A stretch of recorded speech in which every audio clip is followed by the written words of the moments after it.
Imagine all of this packed into this.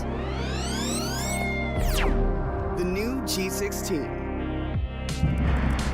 Stunning views.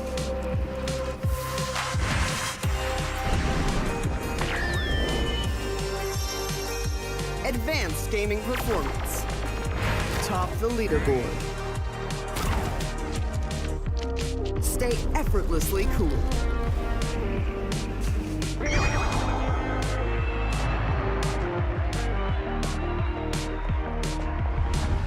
G16 gaming laptop.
Imagine all of this packed into this. The new G16. Stunning views.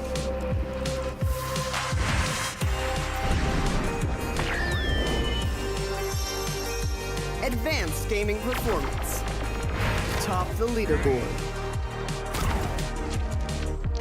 Stay effortlessly cool.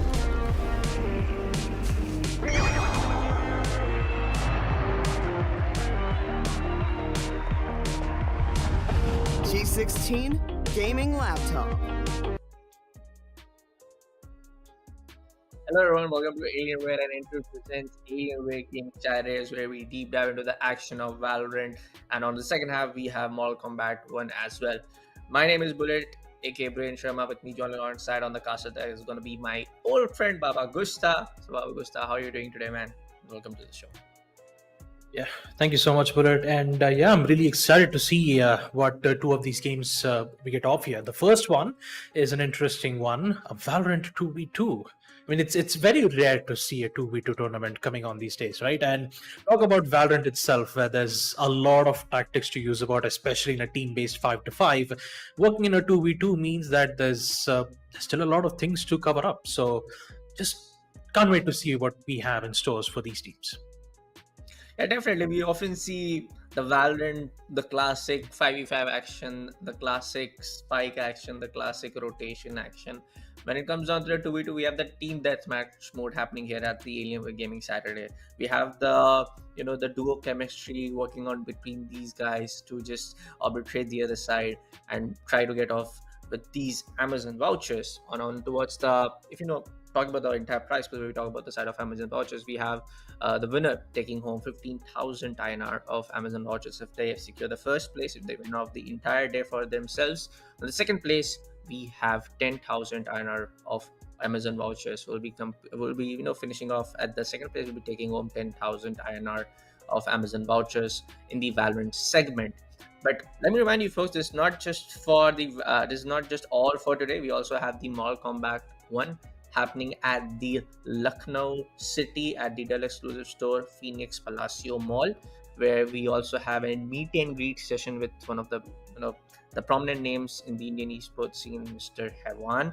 So if you are watching the stream from Lucknow, if you are nearby to the store, do check out the Dell exclusive store where you can also get the hands-on the latest Dell Alienware laptops, the M18 and the M16 series, and also get a chance to meet with your favorite player. Yeah, absolutely.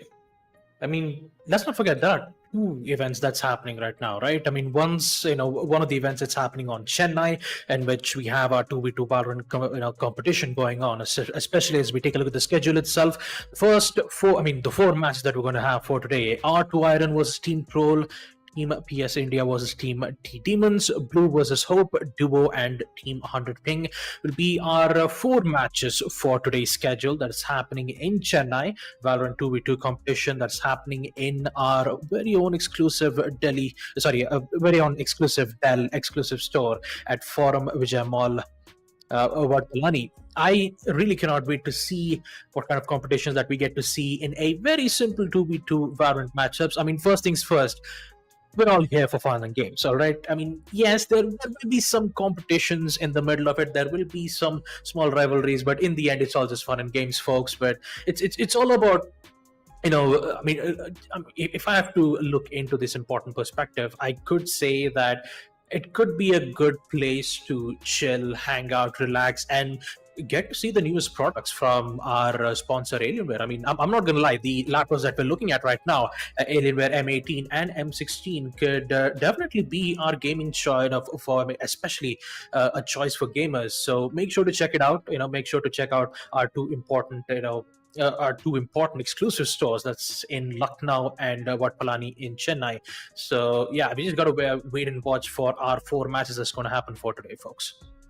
Now, if we also talk about the matches, Baba, or towards the previous Alienware gaming Saturdays, or also towards the previous Alienware IPs in the 2023 season, also we have witnessed a lot of one-sided affairs. Like, all of these matches are so one-sided that sometimes, or we are kind of like out of words what to say, what to not to say on the casting desk. But jokes apart, yes, this can be the one stepping stone for all of the individuals who want to get a taste of the competitive gaming when it comes on to the Valorant circuit.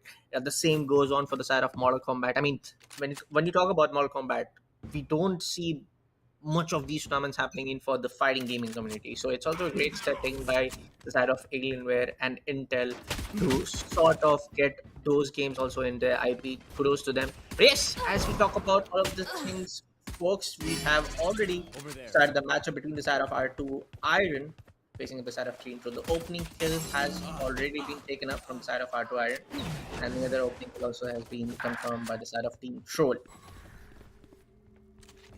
Yep, let's not forget that this is a team deathmatch, not a round by conversion, which means that every single kills that we see makes this specific team reached to its highest scores, and looks like Team Troll is currently in the lead by securing 4 kills back to back. So if you take a look at the specific places, a really great headshot from Psych is that the 2 matches that we're expecting here right now. Yeah. The first phase will always be the pistol rounds. The second phase will be Stings and Bulldogs. Just rely on exactly what kind of plays do you expect. But I've got to admit, the way how Team Troll is really good on their pistol skills clearly shows that they have a lot of great positioning. 7-4, good shot from Poke Soda. Immediate fallback as Psych gets it. But I've got to admit, when it comes to team deathmatch, it's always about how good your aim is. So here comes the second phase. Stingers will be brought out, and Team Troll is currently in the lead. Yes, it is. When you talk about the side of stage 2, as we can see, Reina is not going to stop anytime soon. Takes on the side of Rage. It's going to be Nerf to get the trade off, but look at Sky. The Jet player gets the double kill, trying to equalize the frag point on towards their own favor. It's going to be now 8-13. There you go. Towards the side of Team Troll now. Auto Iron finding a little bit difficult to take down the side of Sky. But Fox Soda will come in from the other side with the Sheriff. Takes a double kill. We do see the score line slowly and steadily getting into the favor of Auto Iron. But still, 3 points away. A lot of these... when we talk about the aim now, Baba, there is a 1 point that needs to be there, but also it's not really, duo chemistry, the team, a little bit of this coordination happening in from the both of the players to just remain on towards the trade kills. When you are able to, get the first pick, there's going to be someone behind your back to trade off with that kill to get the, the points a little bit equalized on both sides. Yeah, right now as we proceed to stage 3, Bulldogs are up for both the teams, and currently Team Troll takes the lead with a total of 17 kills. The way they're playing it right now, playing close encounters with Bulldog is a little bit difficult to go alongside with. The main thing about deathmatch is that you always need to be on particular positionings, especially all the way towards mid. You have those 2 healing orbs that will definitely help you in, having stability and ensuring that you would survive longer rounds. And making sure that the enemy team doesn't get those kills. Aggressive plays from Sykes, eventually gets it, but once again gets picked out very quickly. Guardian's really too good at long range encounters, but 2v2 it's a little bit tough to deal with. So yeah, 21 kills. Team Troll are not backing down, but for our Iron, they're feeling a little bit difficulty. So let's see whether if they can hold things out. And we just need to wait for the next phase though. Vandal covers. Vandal is a really great weapon to hold on to, but once the next stage just comes in, everyone has their Vandals, but I'm pretty sure they'll have an AWP though. AWP will be very interesting for both these teams. Over there. Yeah. On towards this particular ally, it's going to be the side of Nerf, who was going in for his ulti, ISO. There. But will be taken care of from the side of Jet. Really close score lines for both sides, 23-25. Sometimes I don't know Artua Iron to take down that first pick on towards the ultimate. Now it's going to be 1v1 for the next 2 seconds. And there you go. It's going to be Reina to pick off the side of ISO. Nerf pays off the price to just taking those lead from the other side. But on towards the side of ISO is not able to keep up with the pace. First picks up comes in through the smoke. It's going to be raised to pick out the side of Reina from the side of Control. 26-27. It's going to be a close one. And after a really long time, in this particular Alienware gaming side where we travel across all of the Delhi student stores located at different parts of India, it's going to be after a really long time that we are able to see such a close score line in the 2v2 action. Once again, if you take a look at the entire scoreboard, Psych is currently the one having a lot of multi-kills from his end. 2 4K kills. Here comes the showstopper from Pork Soda. Just needs to find its mark. Once he finds it, he would get it, but no. Blinded from Reina's orb, he gets picked out, and immediately we get to see a lot of tensions lurking around R2 Irons' end. The Vandal is a really great weapon in long range, but I'm pretty sure with the help of the Odin, you could be able to secure a kill or two. Only 2 HP remains, a great headshot. Apparently, Reina still wins the gunfight, putting in a 36 kill altogether.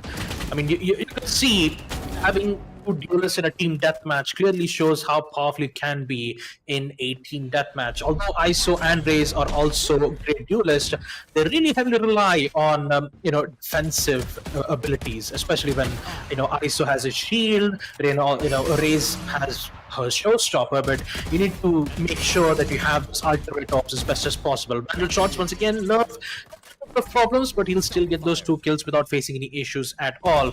So 39 and 34 R2 Iron are only 4 kills away to try to equalize the score, and turns out Iron are slowly coming back, 36 to 40.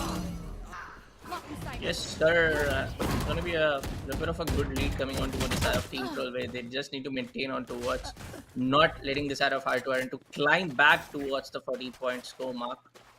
But yes, we have seen matches where the score has went till, 80-90, if I'm not wrong, in the previous Alienware Gaming Saturdays.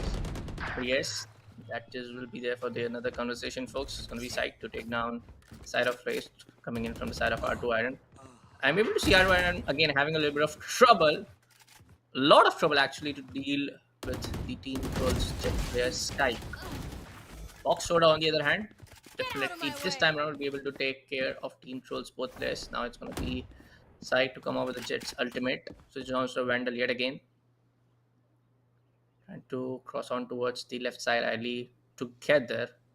And this is where you can actually play out the trade-off game on point. If you are trying to rotate off towards the side tower on towards the same angle. But I guess both of the players know for a fact that is going to be coming in from the spawn side. Trying to catch them off guard. Not going to happen.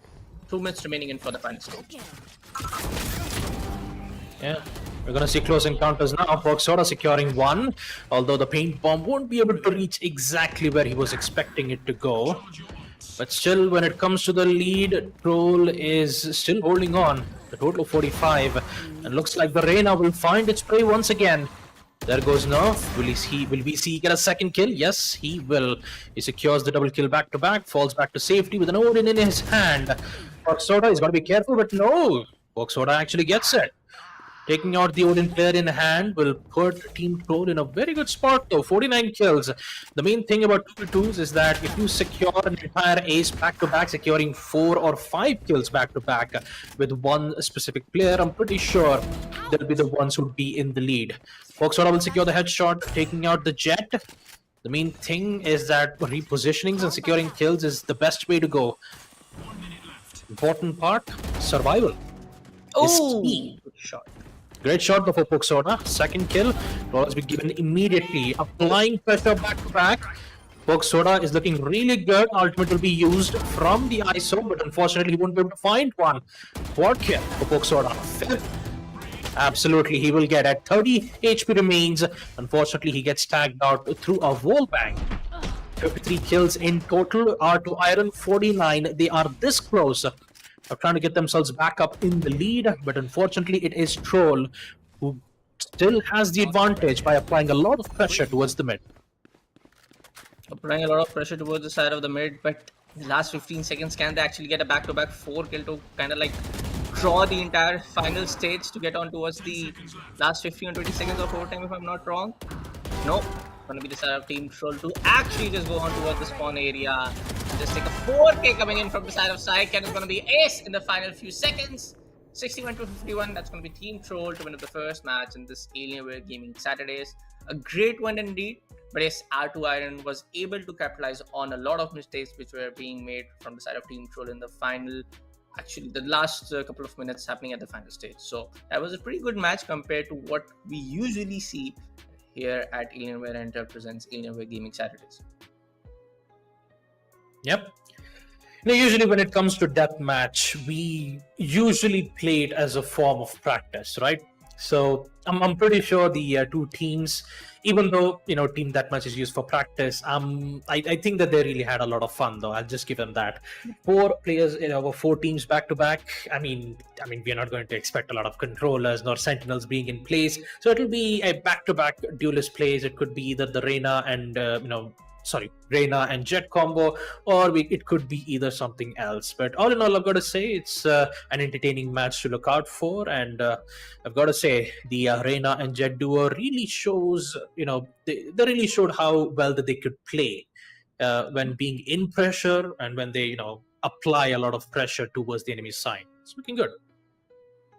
Yeah, definitely. But coming on to that, 2v2 and team deathmatch format, I do believe like aim is that one definitely one part where you need to like focus really, really much. If you're not able to connect your shots on towards the first, shot being a headshot, then it also comes down to the one factor that your coordination, the chemistry play with your teammate needs to be really, really precise. If you are trying to take up a rotation on towards the other ally, if you're trying to go on to play on towards the trade-off, that needs to be really on point. But yes, it kind of like falls down to that one particular main factor that your aim should be really on point to get that first shot, a headshot, to get those points on towards your team favor. But yes, folks, that was the first match. It was a good one indeed. But we also going on to the second match for the day, happening at the Chennai, where we also having a meet and greet session with one of the favorite and actually one of the most popular gamers and streamers in our country.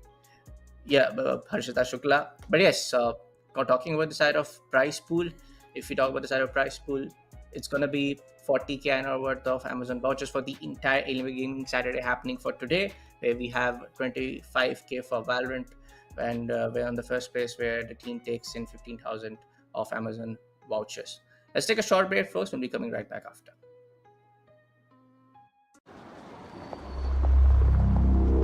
Imagine all of this packed into this. The new G16. Stunning views.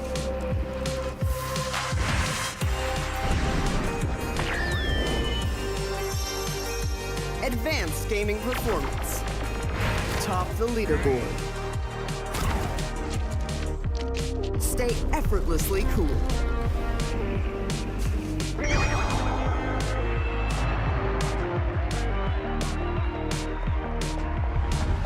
G16 gaming laptop.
all of this packed into this.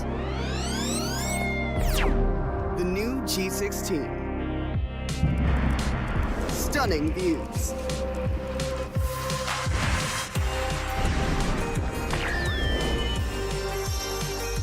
Advanced gaming performance. Top the leaderboard. Stay effortlessly cool.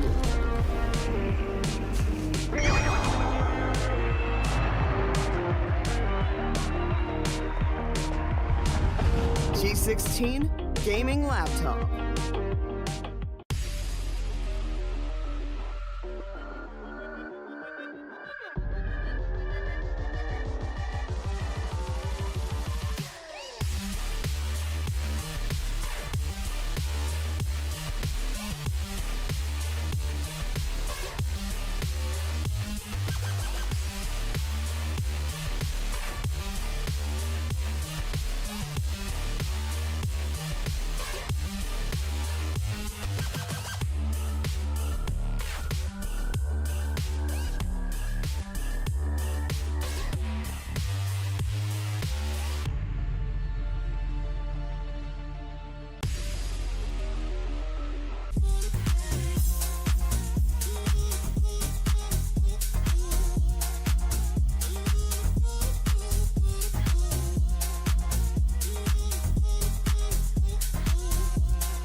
All right, folks, welcome back to Alienware and Intel presents Alienware and Gaming Saturdays. And we are back with the second match for Valorant 2v2 Deathmatch. The first match itself really looked very close. I mean, there were some comebacks a little bit from the side of Raze, but unfortunately, we didn't get to see the end point of it, which means that we still have 4 more matches to go of a simple 2v2 team deathmatch. I mean, it's a very simple place to go out from. And Bullet, as Bullet talked about, it's always about having proper crosshair positioning, ensuring that you would get a good amount of kills as best as possible, handling choke points, and ensuring that you would keep dominating your opposition team time and time and again. That's basically how team deathmatch works. So let's see what match number 2 has in store for us. And Bullet, what do you think was going to happen on match number 2 though? It's only 2 things that's going to happen. Trust me, if you ask me as a caster, it's going to be that one-sided affair that's going to happen, or you see this kind of, real head-to-head action where we do see kind of like both teams fighting off till the end. But let me remind you, folks, if you are not very clear about the end goal, if there's any team in itself in the Sage 2 or the Sage 3 to actually get on the first 100 kills, the match itself will get over, and the team who will be able to take the first 100 frag points or the kill points over their side will win the entire team deathmatch mode.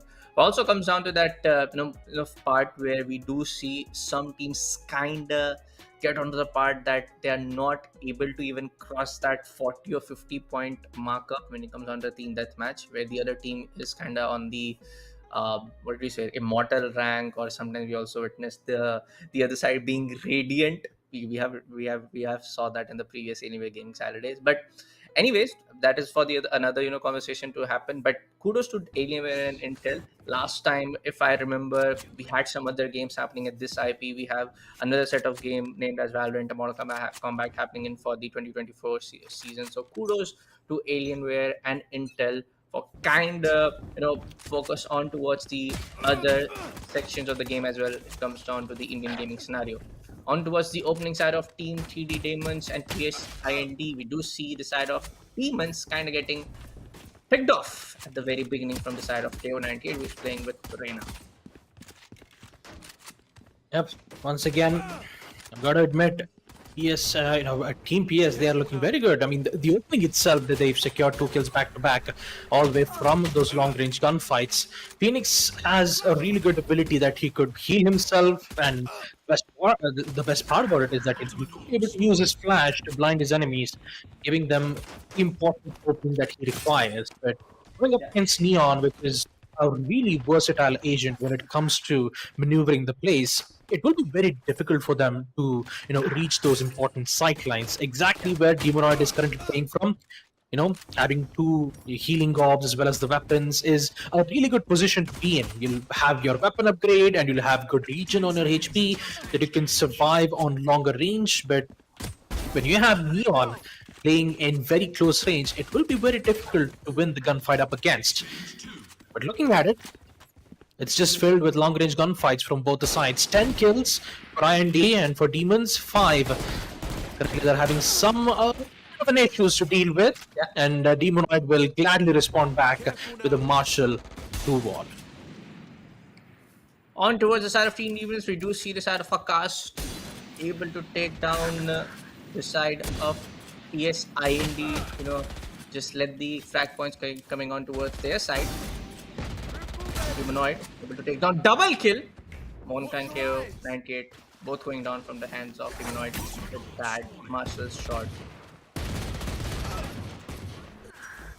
Yeah, I mean, if you think about it in this perspective, Bullet, second round is usually runs where you could engage in long range gunfights, right? The Sheriff is really a powerful weapon to deal with, but it lacks, let's just say, the fire rate that it requires to reach that headshot potential. Demonoid will secure 1, a really good weapon skin to bring it out with, and also it has a great animation too. 2 kills back to back, 18 kills, and I've got to say, Team PS are looking really good in their lead. And I'm pretty sure that they can handle things out by holding their lead time and time again. Akash, once again, great shot with the Bulldog to secure the headshot, reaching in a total of 18 kills from his end. And this could, this match could entirely go in the favor for Team PS if they just keep racking up if they can keep racking up these kills back to back. Yes, Akash onto the other side, able to take down 2 again from the side of Team Demons. Monka the respawn takes down both Demonoid and Akash. A good trade-off happening at the stage 3 of the game. But for the side of Team PSIND, yes, they are able to take down that lead in a really good old-fashioned way. Not letting the side of Team Demons get on towards the winning streak. But KO98, what was I able to use a layer on point? Pop flash coming in from the hands of Phoenix. But KO98 will be able to take down again the side of Akash. Monka coming onto the face of Demonite. Both the players are really low on HP. Not gonna be a big problem to take down the side of KO98 coming in from the hands of Akash. But there you go. We have the Vandals coming onto the play. But we do still see some of the players like Monka, Akash using the side of Bulldog. But yeah, coming in for the respawn. 29 to 22. Demons trying to get those long range Vandal shots straight out of respawn to get the kill punch in the favor. Not gonna happen. But Demonite will be able to take down again the entire team of PSIND into their own favor. It's gonna be 31 to 24 for the side of Team PSIND. Ultimate coming onto the play. This might be it, but no. Akash will be able to take on the side of KO98 from the side of Team Demons. Monka with that collateral shot. With that operator takes down 2 of them. Last 5 minutes left for the final stage.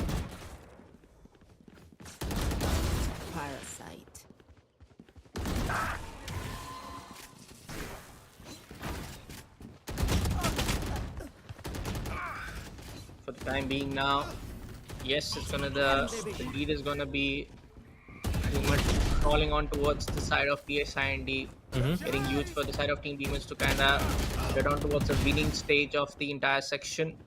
Monka being on the 4-kill streak, now getting finished off in the hands of Akash. Monka comes in from the spawn base, takes on 2 of them. It's gonna be 42 for 29. I don't think so. In the final 4 minutes, it's going to be really easy for either side. Team was able to slowly and slowly climb onto the same kill points. Talking about the PSIND, when they come up from that respawn base, they're able to take down those long range shots happening in from this particular angle where the Team Demons is playing off from. Or if you talk about the side of Team Demons, they're not able to take those long range shots from the hands of Vandal compared to PSIND. Yeah, flashes are being applied. It definitely blinds off 2 of the players, but unfortunately the op shots from Monka will not connect, but at least he will help the team secure at least a lot of good points from their end. A total of 49 out of 34. Demons are facing a bit of problems from their end though. As the op shots from Monka, I mean, the first part actually did secure a lot of kills. The second part quite did not work out as expected it to be.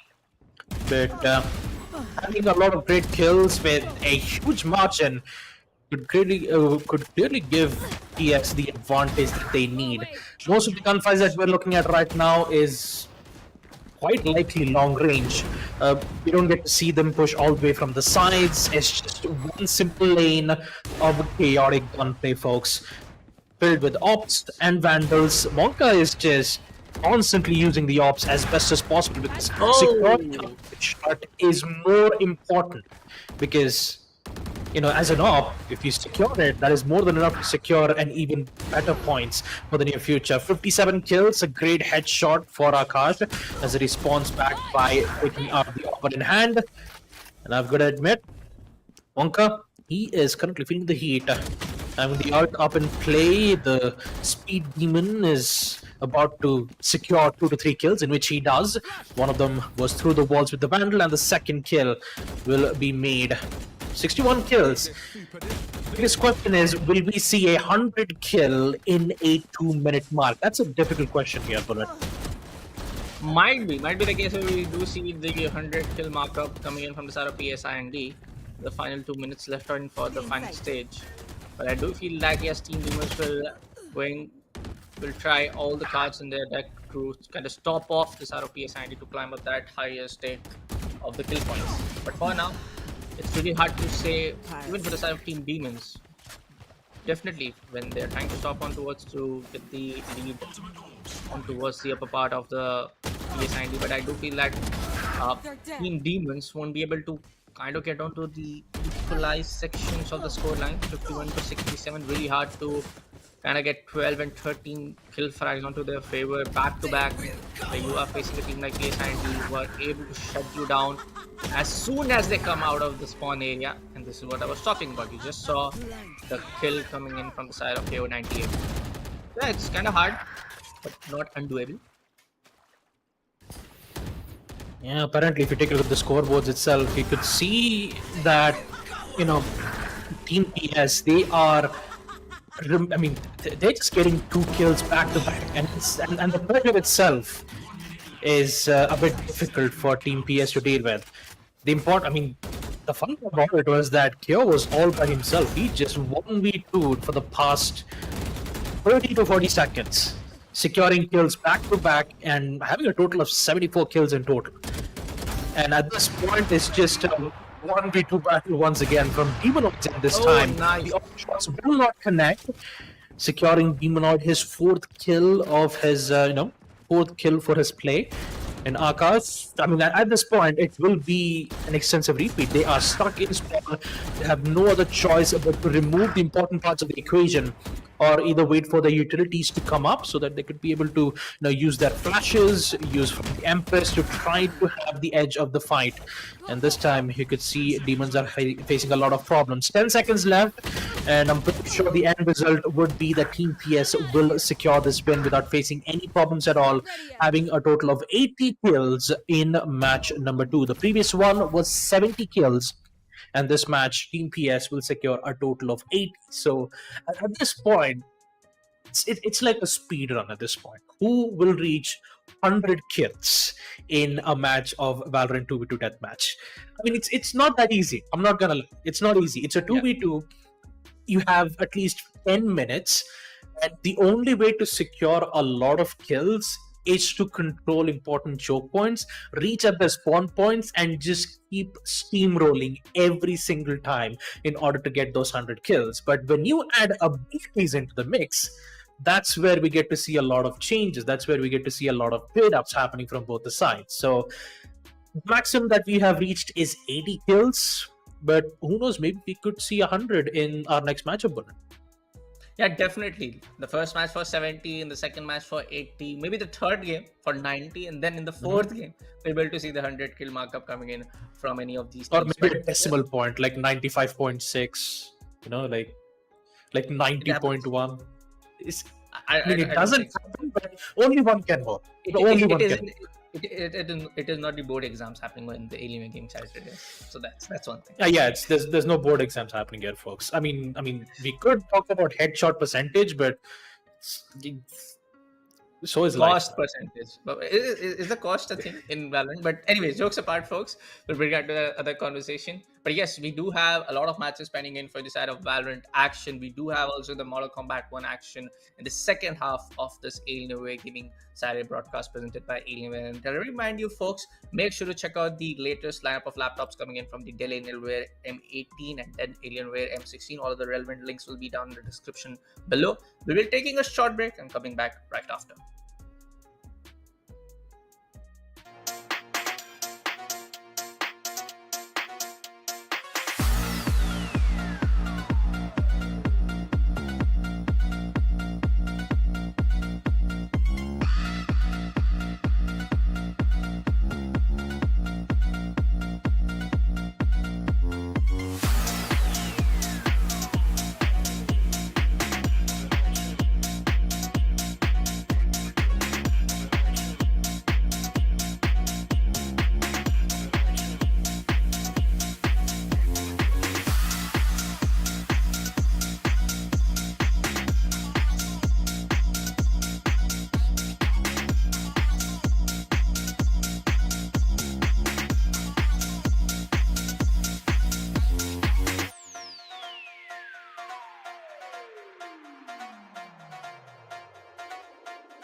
folks, once again, welcome back to Alienware and Intel presents Alienware Gaming Saturdays for Valorant 2v2, which is happening right now in Delhi. Don't forget, you also have a meet and greet with Harshita Shukla right there in Forum Vijay Mall, Vatpalani. So make sure to check it out. And also, let's not forget about our 2v2 matches that are happening right now. We just completed 2 matches back to back, with the first match ending up with 70 kills and the second match ending with a total of 90 kills. And the biggest question of all that I have to say, Bullet, is will we see the distance? Will we see 100 kills coming in from the side of our third matchup? It's kind of really tough to say whether we will be able to see that 100 kill markup or not, because in this tournament, no, we have all of the teams who are finishing up the first stage of the brackets, winning up the first stage, are getting on towards the stage 2, and all of the teams who are not able to make it up to stage 2, they are getting eliminated. They're not able to, we have that format where we have the double elimination bracket or a triple elimination bracket. They're not getting any second chance, so it's kind of really hard to say for a fact that all of the finer and the best teams who are able to get on the stage 2 will be able to take down the best of the best teams in that 100 kill markup, Baba. But yes, for you to smile, for you to be happy, I'll just say we might see a 100 kill markup. Who knows? All right, we might see a 100 kill markup. That's the only thing. I mean, the first thing, just like Bullet said, it's not a complicated bracket after all. It's just a simple match. We have a total of around 5 to 6 matches back to back. The winner itself will receive a total prize pool of, I believe it's 25k for Valor 2v2, 15k for first place, and 10k for second place, filled with Amazon gift vouchers. So if you're looking for a new laptop to buy, maybe, who knows, a Dell Alienware M18 or M16, you can use those coupons and get yourself a good amount of discount. And let's not forget, don't forget to check out our Dell exclusive stores in Chennai, Forum Vijay Mall, Vatpalani, and also on Lucknow in Phoenix Plus Your Mall. 2 of the greatest shops and 2 of the greatest products that are going to witness, especially for our gaming peripherals. For now, as we focus on match number 3, it is Team Z Blue going up against Team Hope, starting things off. 3 kills back to back. Team Z Blue are looking good in their pistol rounds. Let's see what's going to be the play coming in from the side of Team Hope and Team Zo. Interesting IGN names we often see in this Alienware Gaming Saturday. Sometimes around, it kinds of comes down to the interesting plays also happening in from these interesting players. Coming on from the side of Neon, we do see a good kill coming on from the side of Team Z Blue. Scoreline is pretty much intense for now. It's going to be 4 kills for both sides. It's going to be the sprint use of the coming in from the side of Neon. It takes on towards the off angle coming in from the other side. Caught the other player by surprise and takes on both of them. 10 seconds until stage Yep, 6 kills to Z Blue, and I kind of like the name from Neon though. I mean, there is this particular meme for it, like chippy chippy chappa chappa. It's basically a cat who's just enjoying his life. And you could clearly see that from Neon's perspective though, because Chappa, he is on a roll, those 7 kills. But the most interesting part about this match is that the scores are a little bit equalized here, folks. 8-7. Team Hope are currently not in the lead, but securing 2 kills back to back might find it. Shadow has a really powerful weapon, but Counterbank decides to get a headshot from the Sheriffs, taking out Shadow in the process. 9-8. A lot of back and forth 1v1 gunfights that we get to witness here, folks. And finding a match that is equally competitive definitely gives us a good show here, Bullet. Yeah, let's see what kind of gameplay have we seen when we see in the stage here, where we do see the Vandals coming onto the play. But coming in from the side of Phoenix, he takes a double tap headshot coming in with that Sheriff towards the side of Reina. Misses a lot of them. Able to connect some damage, able to deal some damage on towards the side of the Neon. For the side of Kanara, might be the one tap again, but ultimate play coming in from the side of Neon. Finally takes over the side of Reina. Might be the second kill, and yes, it is. Double kill coming in from the side of Chappa. Yep, or as I'd like to call it, the zap of cuteness. And basically, it's cuteness overload from the cat from Chippy Choppa. But nonetheless, it's 16 kills. And apparently, the stings of Neon definitely helped them secure a lot of kills. Those 16 kills back to back. And Choppa decides to secure one more with the help of his Bulldogs. 17 to 12. Hope are feeling a bit of problems, especially the way how aggressive plays that we get to see from Choppa. Side swing and a hit. Headshot. There goes Phoenix. There goes Phoenix down, but it's going to be the Choppa guy to again coming in from the right angle to going in for the 4K for his team. That's going to be 21 to 14. Not ready yet. Trying to use off his utility play. Lear coming onto the play from the side of Dice Shadow. Be no problem to take down the side of Reina. The guy flashed himself yet again, but no problem taking down the side of Reina from the side of Team Hope. 5 kill streak coming in from the side of Choppa. Cuteness overloaded, multiplied by double, but hey, I jinxed it. Choppa goes down. Baba becomes sad. Yep. I'm extremely sad now. 23 kills though, I'm not gonna lie. Choppa is having a field day at this point, but when you see an Odin right in the middle of your screens, you clearly know how difficult it is to secure that important fight because Isig, man, he is on the roll with his Odin. 24 to 21, Team Hope. We're having a lot of problems in the mid round itself, but thanks to the Reina, we will see 21 kills back to back. Another 2 kills should suffice. They say, can he guess the second? No! Choppa comes back once again. 26 kill. The lead is looking very strong for Team Z Blue. Tries to apply the power of cuteness once again, but denies immediately. And here comes the Odin once again from Shadow. 28. Not ready yet. 28 to 23. Choppa do gets side that. It's going to be someone coming on from behind, but no. Neon will be going down. Maybe Odin play coming in from the side of Dice Shadow. 5 kill for him. Maybe a 6-1 coming in. Yes, it is. Not gonna go down anytime soon. Trying to go in for the ball back. He's gonna connect. Going in for the Shadow. Spectre play. But it will be the side of Phoenix to take down the side of Neon yet again. Final stage, folks. Last 4 minutes 20 seconds remaining. It's gonna be 33 kill points coming in. 34. Look at that. For the side of Z Blue, Team Hope also trying to climb out towards slowly and steadily on the same ladder. But why in the world is Choppa stunning himself again and again when he's going out of the respawn area? But anyways, he's on towards the winning side. He's on towards the good score line, where again we do see Reina going in with that Odin play. But he gets taken out from the side of Phoenix. You know, when it comes to the power of momentum, okay, Choppa.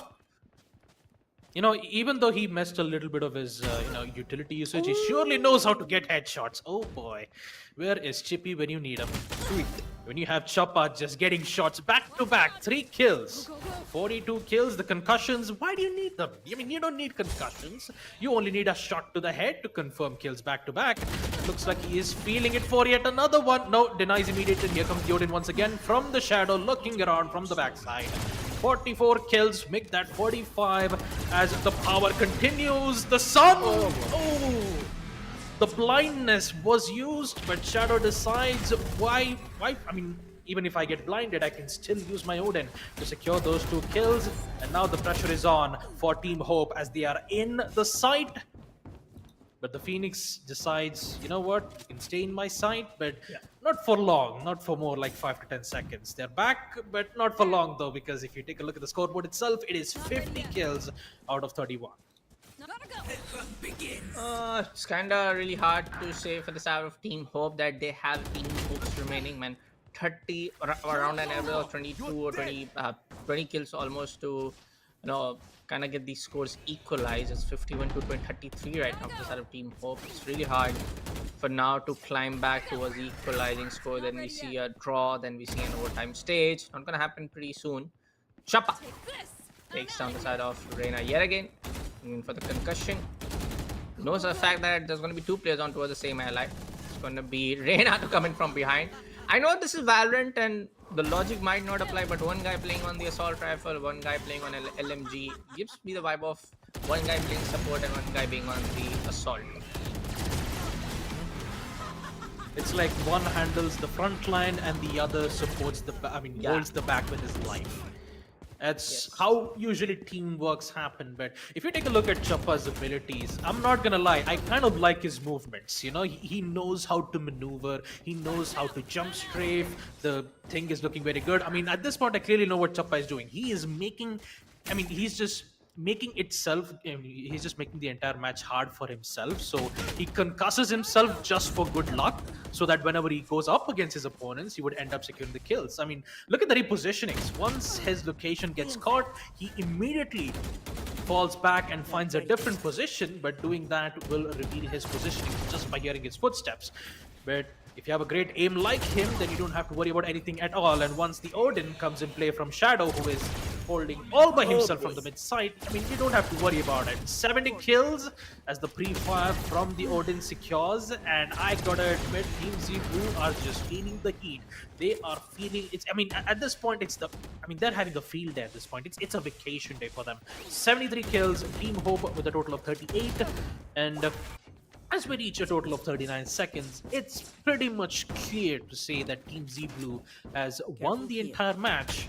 But the biggest problem has to be one thing: can they reach a total of 100 points?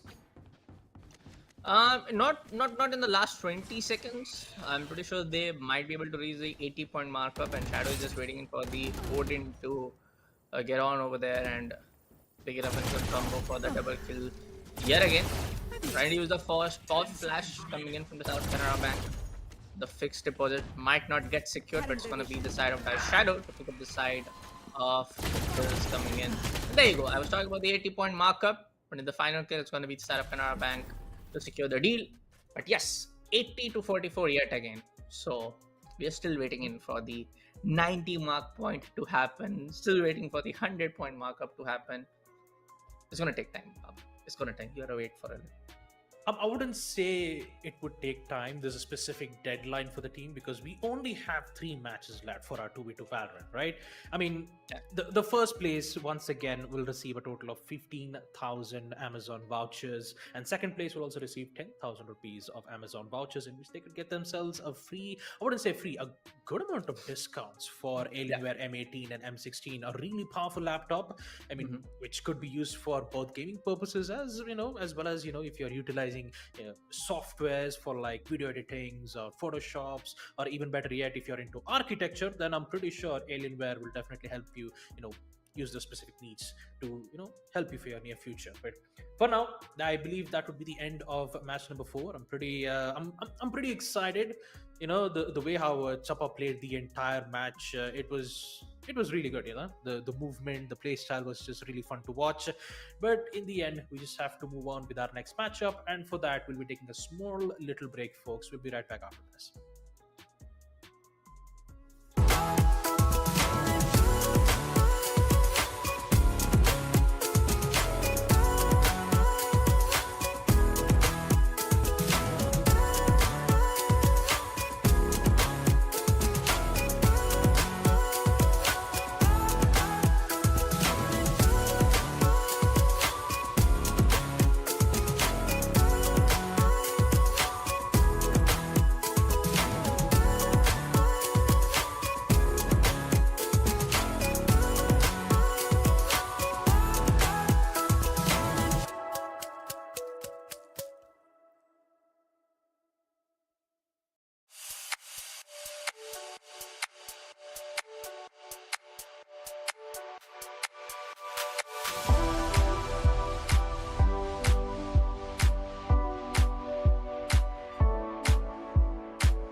Hello everyone, welcome back to Alienware and Enter presents Alienware Gaming Saturdays, where we are witnessing the action of Valorant Team Deathmatch in the 2v2 format. Yes, we are done with 2 matches for the day. We have a couple of matches left out until we see the grand finale happening in the BO3 format. But Baba, how do you expect the upcoming matches to happen, or what is that one particular thing that you are still trying to wait on to witness in the Team Deathmatch format?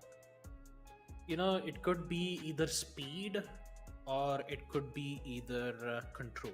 That's the only thing I can say. Speed, like we saw in the previous match with Neon, repositions, not staying in same position, but changing positions every single time, or maybe we could see them stay in one position and challenge those angles. That's the only two things you're going to expect on Team Deathmatch. But the more likely, I would rather watch a guy making style points, you know? Just like we saw in the previous match with Chappa. You know, 2v2. If you ask me, na, yeah. Please go on. Yeah, just go on. Go ahead.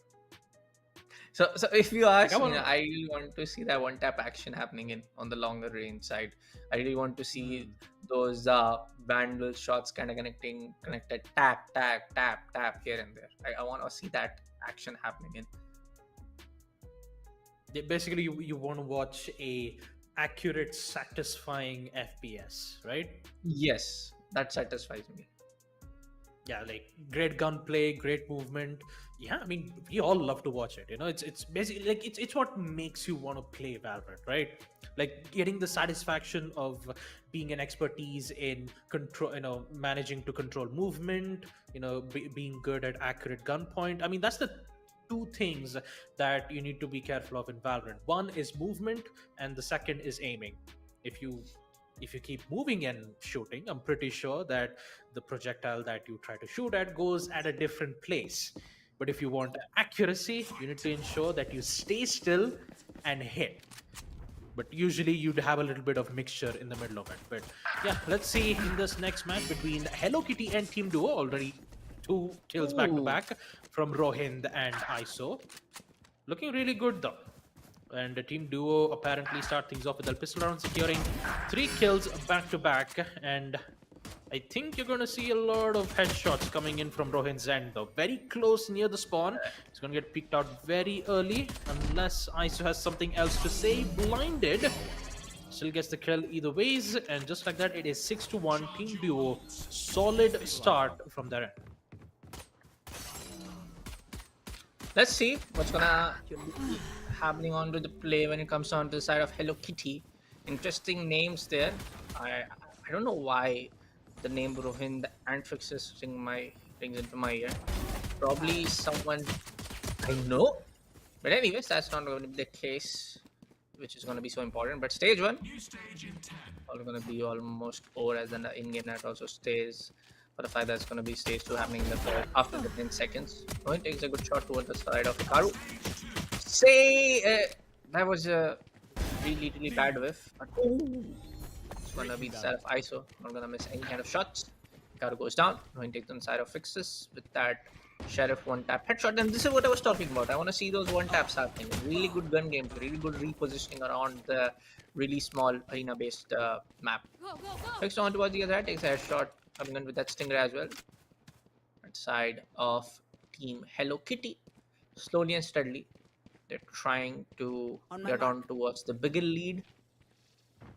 Fixes most of the fact that's going to be someone coming in from behind. Quickly takes out his knife, gonna get that small little movement buff. Takes on the side of ISO. A little bit of cat and mouse chase happening in at the staircase alley. On towards the side hut. Enough of this already, please. Somebody come from the spawn area. Please, come on. Yeah, thank you so much, Karu. Takes on the side of ISO. Have a good angle on towards it. You cannot miss that. Fixes. Come on. And he misses. 10 seconds until stage Very, really unfortunate having your stingers end up with only 5 bullets left. Not being able to secure the kill, but in the end, we still get to see Hello Kitty, get their composure back. Once it was a 1-7 in the early round, we're gonna see them come back really strong though, 16-11. As we reach the second stage of the round, Bulldogs, Guardians, and Sheriffs in hand, and 12-7 is looking really good for Team Duos' end. Guardian very powerful in long range, and Rohind having the Vandal in hand really helps him win a lot of gunfights unless and until Fix or Hikaru secures a headshot from their end. It's going to be a bit difficult.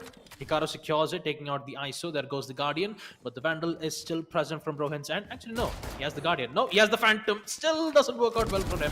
Neutralized. He goes away.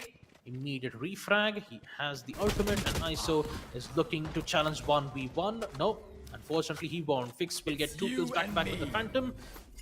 Here comes the 1v1 gunfight between the ISO and Fix. Just quick flish from the left side. He's not gonna secure it. Team Duo, they're looking good with Guardians.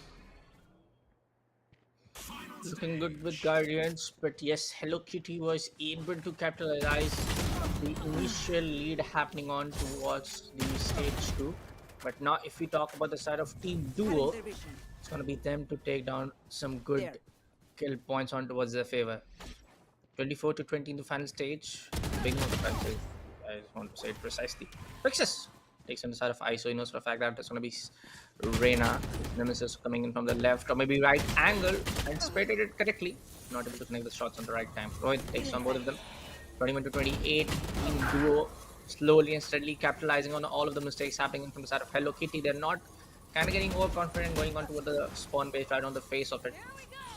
5 minutes left on toward the final stage. Neon coming with the overcharge, gets denied. ISO, a double kill. Slow and steady for the two sides of the team as we reached a 5-minute mark. 33 kills from Duos' end. Turns out with the third stage coming in play, ops will be opened up.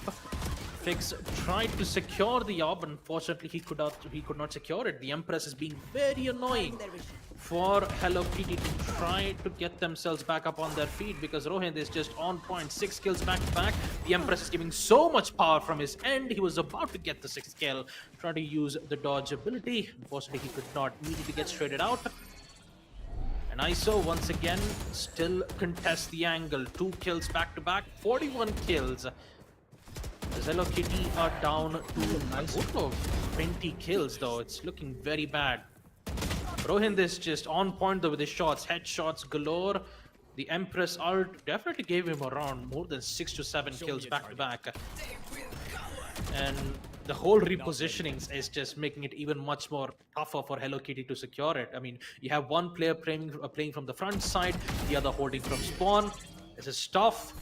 And ISO is just making sure he could get kills back to back. Get kills, reposition. It's always the reposition and coming back games though. We at least on the bright side, we're not seeing a huge congestion towards long range battles from the Vandal and the Orb. 47 kills, team duo. Yeah. They're looking very strong on the third phase. But unfortunately, we're not going to see 100 kill. I don't know why you are so obsessed with 100 kill mark. How is there something? Why not? I is mean, 100 your I like number? speed runs, man. I mean, sometimes looking at a speed run is also a nice thing to look at, you know? Okay. Okay. Point to be noted, my lord. But for now, folks, it's gonna be Team Duo to be on that really, really huge lead happening on towards the side of Team Duo. Karu didn't have no idea. There's gonna be ISO on towards the right angle. Takes down the side of Neon Cookies. Trying to go for the ult. Waste of ult over there. Has that little bit of the shield coming onto the play. It's gonna be a little bit of advantage side on towards ISO. 32 to 53, I don't think so. Hello Kitty will be able to take down this much amount of kills in the last 2 minutes. Or will it be? Might find the answer in the next couple of seconds, folks. But no. Hikaru just comes on with a slide, takes on the side of Neon, who are already on a 4 kill streak. Good shot on towards ISO. 2 minutes and 5 seconds remaining with the final stage, folks. It's still really hard to say Team Duo might be able to maintain this lead or might not, because Hello Kitty slowly and steadily are able to pick off really good kills left, right, and center the last couple of minutes. If you saw that last 6 or 5 kills happening in from side of Hello Kitty. Yeah, currently it's looking tough for Hello Kitty though. 60 kills in total for Team Duo. Odin in hand, tried to balance the odds, but unfortunately it gets backfired way too quickly. The op shots definitely not favoring them a lot, mainly because of ISO's ability being able to tank a shot, like any shot. It even includes Razor's showstopper as well. It will be very tough for Hello Kitty to even use the ops, so they will heavily rely on Vandals instead. 65 kills as we reach the minute mark. And, I mean, at this point, having 65 kills is just more than enough to secure the win for this matchup. Very close to reach at least first and second place. They get themselves a free vouchers worth rupees 15,000 rupees. A great flick though from Vix. Good headshot, taking out Rohind. 45 seconds left. You can see the pressure going up towards Hello Kitty's end. And Rohit once again shots Neon down. A second headshot. Making the plays from Hello Kitty even much more difficult. Yeah, definitely. But I do again feel that's going to be really big of trouble happening in for the side of Hello Kitty. The last 20 seconds, I don't think so. It's going to be that 20 kill mark happening in where you see a kill happening at every 1 second. Nah, not going to happen. I do feel that we have the winner already first. That's going to be Team Duo going in for the second stage of Alienware Gaming Charity happening in the Valorant 2-2 action. Rowan picks up the final kill, maybe the final 1 second, or maybe there's one kill. Last shot, come on, you can connect it. ADS, and yeah, it is, but it is from the ISO. Team Duo finish off with a 70-42. Indeed, a good point markup. But yes, the first match that we saw on the opening of the Alienware Gaming Saturday for today, presented by Alienware, that was definitely one particular single match that went on with the head-to-head action that we saw both of the teams able to trade off in that 1-to-1 ratio of kills. But after that, it's kind of just a little bit one-sided. I mean, at the first part of it itself, it started off with a 7-1, and in the end, it ended with 60-40 kills. I mean, at this point, it's like when you have the Empress on from the Reyna, you have the high fire rates, you even have endless amount of dodges in your hand. I mean, you have the Devour, right? Like when you have unlimited uses of Devour, it is very difficult to, try to win the 1v1 gunfights up against Reyna. You either need to get yourself a trade from a 2v1 or die trying. That's basically what exactly happened in this entire matchup. But I'm pretty sure we still have, I believe we have more like 2 to 3 matches left from our 2v2 Valorant. So once again, folks, we'll be taking a short break and we will be back with another one. So until then, make sure to check out our products from our Alienware products, M18 and M16, and also the two places which are in Lucknow and Chennai. So make sure to meet the shop, check out the products, and ensure you have a great fun time there, folks. Once again, I'm taking a short break and we'll be right back after this.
Hey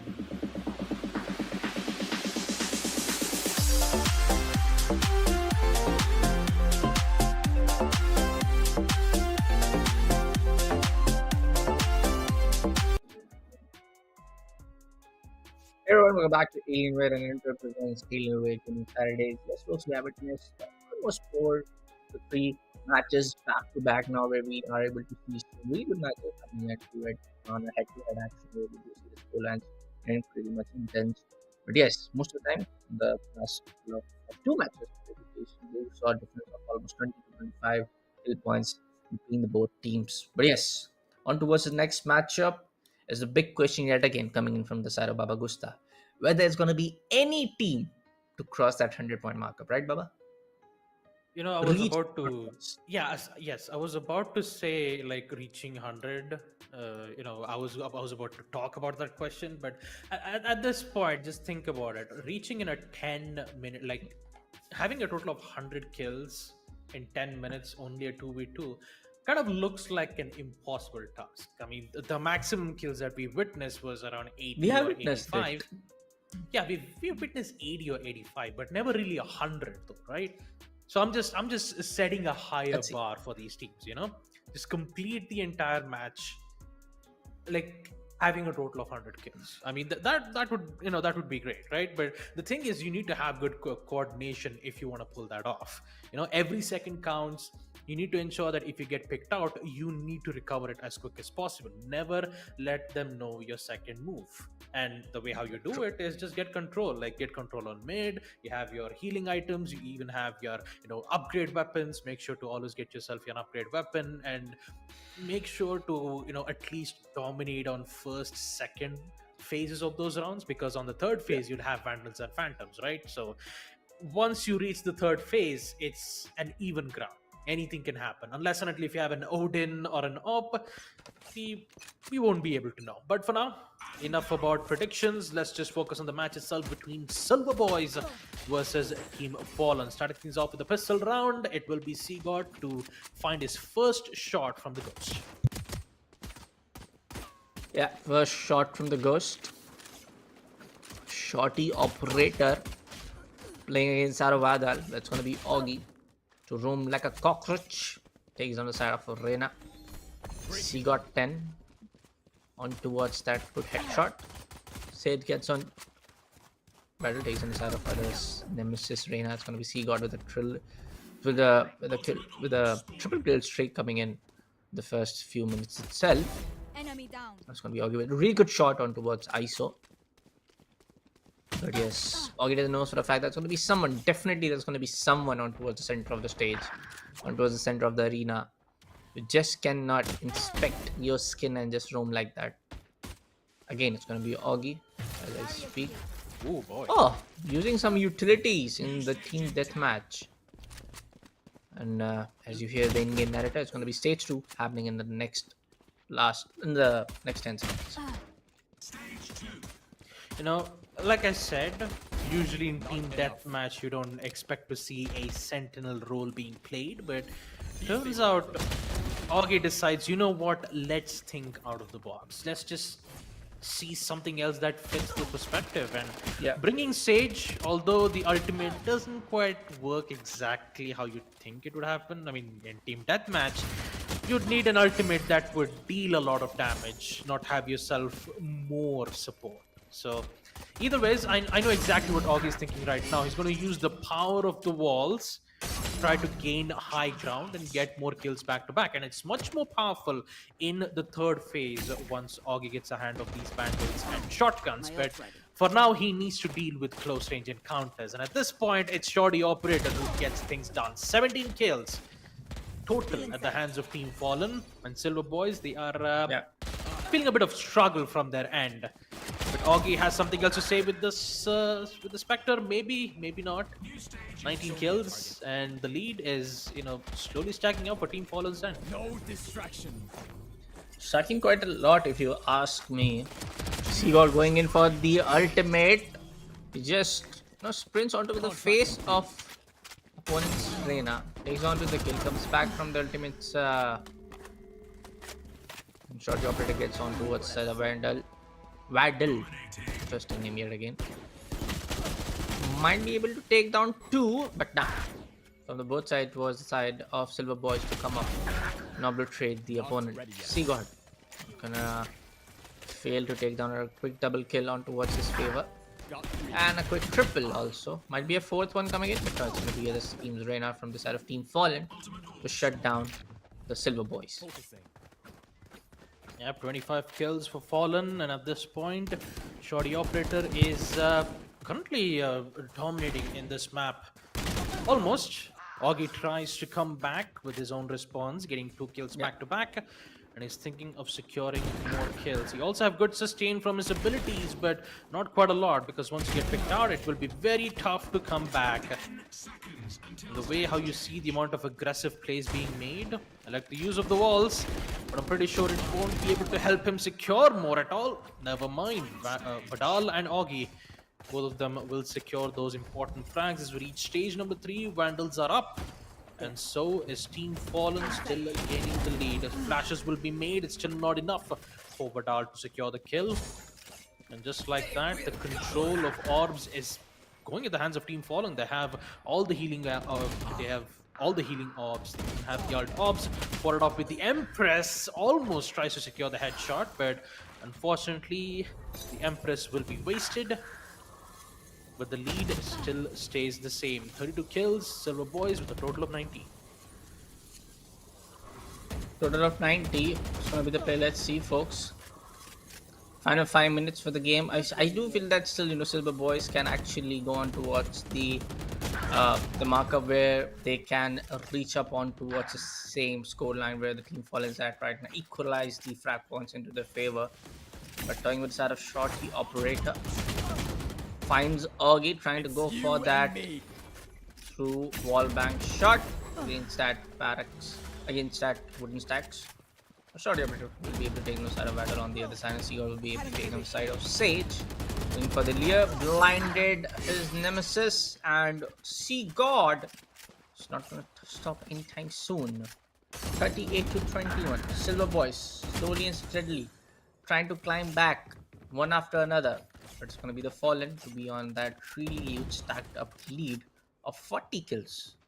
Maybe it's 39 for now, but it's going to be soon 40, anytime soon. Yep, anytime soon we will. I'm pretty sure they will reach almost the 40 kill mark. 4 minutes left. We still have the final stage. And at this point, it's really surprising to see that Silver Boys are getting control of the situation quite really well. 28 kills from Augie as he gets his 5th kill for this round. And once again, I do have to give a huge shout out for Dell Alienware for sponsoring this event. And let's not forget, you have 2 of the events that's happening right now. One's in Chennai and one's in Lucknow, where you'll have a meet and greet with Harshita Shukla in Chennai and Haivaan in Lucknow. So make sure to check it out. Make sure to check out the products for Dell Alienware.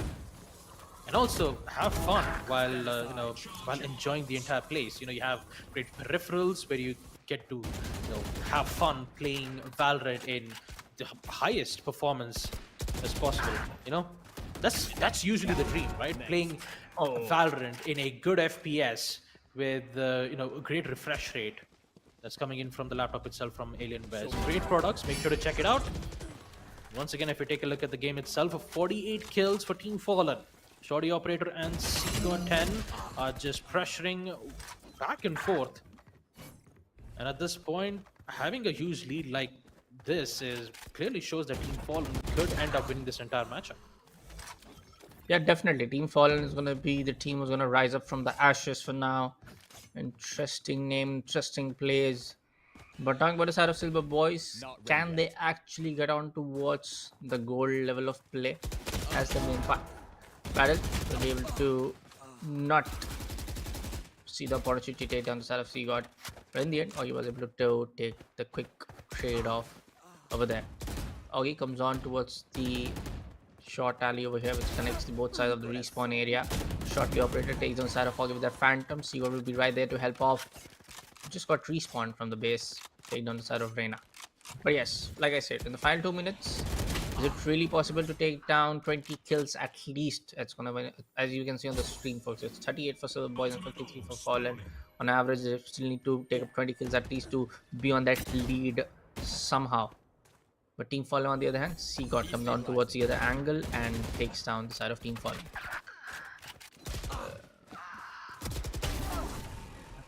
1 minute and 30 seconds left. 56 kills for Team Fallen. As the Empress will be popped out from both the sides. It all depends on who gets the shot first. Or gets picked out immediately. He's about to go in for the ace and he will secure it. Shoddy operator. 58 kills. And at this point, Silver Boys are facing a little bit of problems from their end though. And once again, I do have to admit, we won't be able to see the 100 point mark from both the sides, that is for sure. The way how almost close encounters that's happening right now in the third phase itself, even difficult to get that huge lead. Almost close place. Augie just doing a fantastic job with the Phantom though. It's really good. It's a really great weapon on close range. You have a high fire rate that's even much more, faster than Vandal. Well, Vandal specializes in one-tap headshots in long range. Almost a good parkour from the Sage, but unfortunately didn't quite work out well in his favor. 20 seconds. Team Fallen are looking really good. The double tap will be able to help Seagot secure a win. Secure a win in his gunfight. And just by looking at it, Team Fallen will definitely be the victors for this matchup. Definitely gonna be the victory for the side of Team Fallen. It's not gonna be the actual Fallen team in this particular matchup against the side of Silver Boys. Silver Boys for 46 and Team Fallen for 65. A good play from both teams indeed. Not really, if you talk about the side of being the aim on point and the overall utility play. Of course, it's a team deathmatch. Not the focus, not much entitled on towards utility play. But if you talk about the repositions, if you talk about the trade-offs happening at the good time, at the right time to actually happen from the side of Team Fallen, that was all coming in from the side of Team Fallen compared to what we saw from the side of Silver Boys. Yep. I believe it was a total of 68 kills in total, right? I mean, half 70. of the 70 in total. Yeah. Right.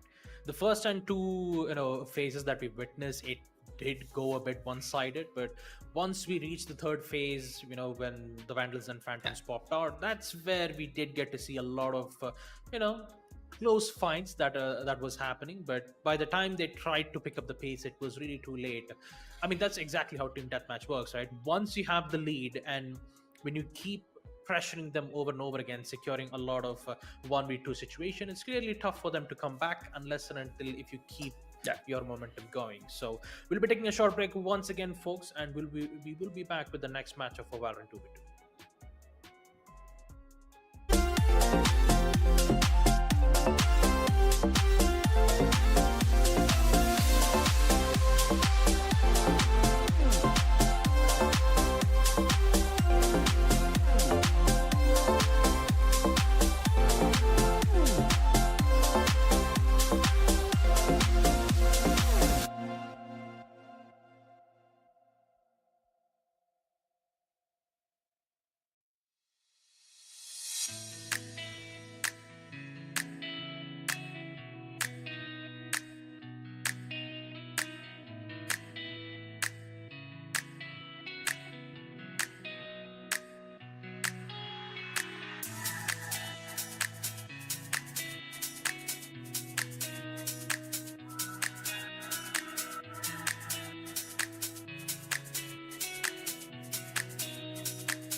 Hey everyone, welcome back to Alienware and presents Alienware Gaming Saturdays. Yes, folks, we have witnessed a couple of more matches in the last few stages of today's Valorant V2 action. Yes, I guess we are pretty much close to getting on towards the semi-finale, and after that, it's going to be a grand finale in a best of three.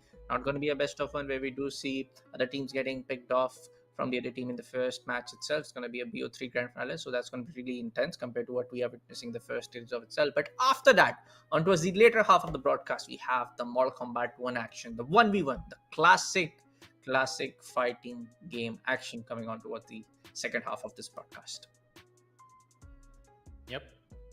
Let's not forget both of these, matches that we're looking at right now. It's actually happening live LAN in Chennai. Dell exclusive store in Forum Vijay Mall, Vadpalani, and also on Lucknow in Phoenix Palacio Mall. So make sure to check the stores out, check the products, and also make sure to have fun. I mean, maybe I believe we could even register for MK1 tournaments that's happening right now in Lucknow. So make sure to go ahead and check it out. But for now, we have to talk about our main, the main plot of the story, and that is Valorant 2v2s. So once again, just like we talked about the entire prize pool itself, it's a total of 25,000 Amazon gift vouchers. The first place will receive 15,000 rupees Amazon vouchers, and second place will also be receiving a total of 10,000 rupees worth of Amazon. It's just a good price pool. It's like it'll help in getting yourself good, amazing discounts on your on those important gaming peripherals. So make sure to check it out. Let's see what's going to be the play coming in from the side of Desperados, facing on the side of Team Troll. And of course, in these folks, this is a stage 2 game if I'm not wrong. Team Troll.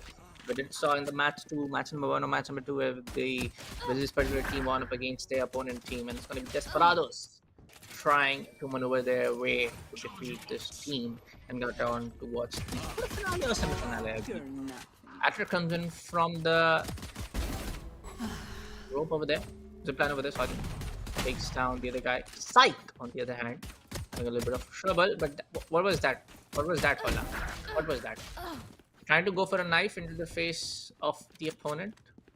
Gets denied by his opponent. Going to be kill shot taken on the side of Chet. Atlas comes in with a double kill with that sheriff. We're going to be 5-9 as we approach the end of the stage 1. Yep, stage 2 is coming up, and a good headshot though from Dorena. 2 shots from the sheriff back to back. Just you'd definitely love to see that from accuracies like this. But when it comes to Stinger in close range, if you miss your first shot, then it's game over. 7-11 as Team Troll secures it. Psych, once again, is looking pretty good from his end. Let's not forget, it's the same team that we did get to see in the first matchup of our event. And Team Troll are just dominating at this point. 15 kills back to back. Stingers are just working out so well for Team Troll, and they're looking to gain the momentum back again. Devour working out well. Arthur still has to use his flash to ensure that he could secure a kill or 2. Hola definitely denies the kill that was appearing right from Sykes' crosshairs. At this point, 18 kills is looking good from Team Troll, as they've managed to get themselves a good lead in the second stage. Good lead in the second stage. Kill shot takes on the side of Psych. Psych was trying to use up the updraft maneuver around in the air a little bit. Oh, start with that mastery. Hola goes down. Psych definitely not gonna waste his result. Gets the first kill off that. Knives out. Might be a second one. Why not? Kill shot goes down. Hola coming in from the spawn area towards the left side. Takes down the Psych with the Guardian headshot. Do see some pre-fires also happening from the hands of Psych that we don't see usually happening in this team deathmatch format. There will be 22 kills coming in from the side of Team Troll, Desperados, still at 15.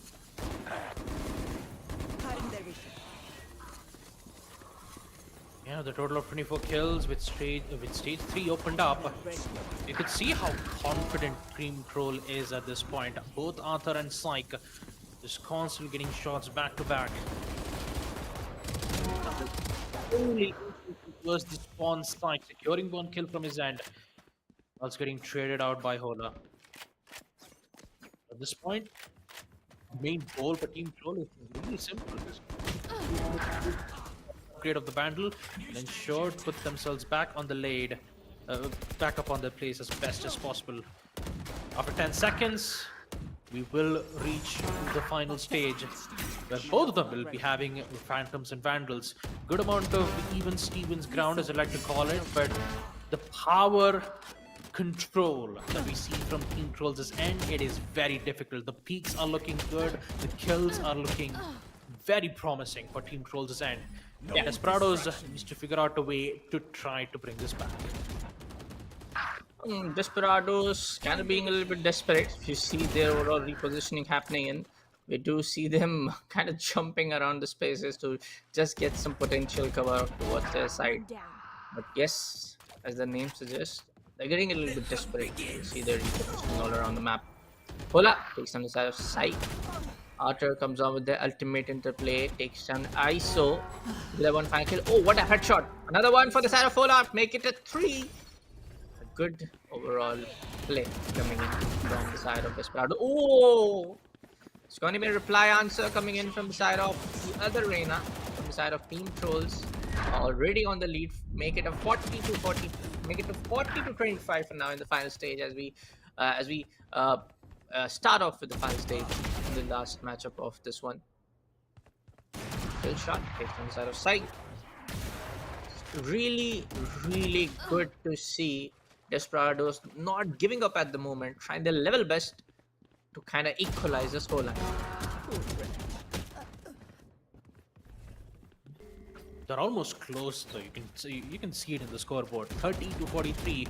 Desperados are slowly trying to make a comeback, especially in the final stage. Now, Vandals are usually the tiebreaker at this point, but it really depends on how well you've mastered one of the other weapons. Usually, you'd practice Vandals, but yeah, turns out it doesn't work out well. 2 kills back to back. Huge trades will be given up from both the teams. But in the end, it will be Team Troll who still gets the advantage. 46 kills. And for Desperados, it's still at 35. Contesting on long range, double peek attempt from Arthur, but he unfortunately fails to secure it. And Psych will try to get things back by getting those trade outs and bringing back the lead that they need. Yeah, bring back the lead they need. Hola takes on the side of Arthur. Gonna be a good kill. Might be coming in from the side of Shark, but nah, I said it too soon. I spoke too soon, sorry. I takes down the side of Hola as well. It's gonna be now 51 to 38 in the final stage. 3 minutes and 5 seconds remaining as I speak. Knives out again coming in from the side of side. Could be a potential kill, but no, Hola denies him. Operator kill could be coming in side of Reina, but he's barely on 2 HP. Could be that dream play, dream shot. Nah, not gonna be the one. Kilta comes in from the off angle, catches him off guard. And Desperados still giving up their best. 42 to 52, perfect. 10 markup lead for the side of Team Troll. Make to 54 now, folks. As I speak, as they get a double kill. Yep. I mean, at this point, it's 2 to 2 for Desperados and Team Troll in the final stage. But when it comes to the scoreboard, you can see Team Troll still gaining up the lead up to a total of 56 kills. 45. I mean, the amount of kills that I'm looking at right now is just mostly trades. And it is favoring quite a lot for Team Troll this end. Securing the kill, getting control on towards mid. Interestingly enough, we won't be able to see them pick up either the off or the Odin just yet. They're just heavily relying on Vandals. And the aggressiveness from Desperados continues, but unfortunately had to end up with Arthur securing those 2 kills back to back. I mean, at this point, it's just a one-tap exhibition match. Oh, damn good shot. Gladly secure those 2 kills back to back. Sorry to say why we're speaking, man, but damn good shots coming in from the side of Desperados. They can still make it up till 60. Again, a perfect kill markup difference from the side of Team Troll, so make it so 62 and Desperados at 52. The shots coming in with that one tap, resulting in on towards the favor of Team Troll. This might be the answer back coming in from side Desperados. Double tap yet again from hands of Hola. 1 minute and 10 seconds remaining. That could be one play. Leah coming in to kind of block all of the vision. But Psych coming in here at side. NATO 65. All they have is 1 minute left, as you hear the in-game narrator as well, folks. They need to get on 10 kills back to back to get onto the drawback, get onto the draw score line for this particular matchup. 40 seconds left, and looks like Desperados are slowly inching themselves to try to put themselves on a total of 60 kills. But the biggest problem has to be the trade outs, though. If they figure out a way to get 1v2s back to back, then maybe we could see Desperados fling back, but they don't have much time left. Good headshots from Hola. Maybe we could see Desperados fling back. 61 kills. Now it's 70. Team Troll has a 10-point lead. And in the span of 10 minutes, then if Team Troll can hold themselves out, then they shouldn't have any problems in winning this entire match. And I believe that will be the end result, folks. Team Troll will secure this matchup with a total of 72 kills, as Desperados were very close in the final rounds itself. Granted, the first and the second stage itself were a little bit difficult. I mean, at this point, Team Deathmatch is always about practice. And once you have, even if you're really good at handling out weapons like Vandals and Phantoms, you still got to worry about the other weapons too. You still got to worry about economy as well, right? Definitely. I mean, economy is a huge part for a game like Valorant. So you need to make sure that you have good, perfect accuracy on every single weapons, be it a Classic, Sheriff, Ghost, Bulldog, or even a Marshal too, when time comes to it.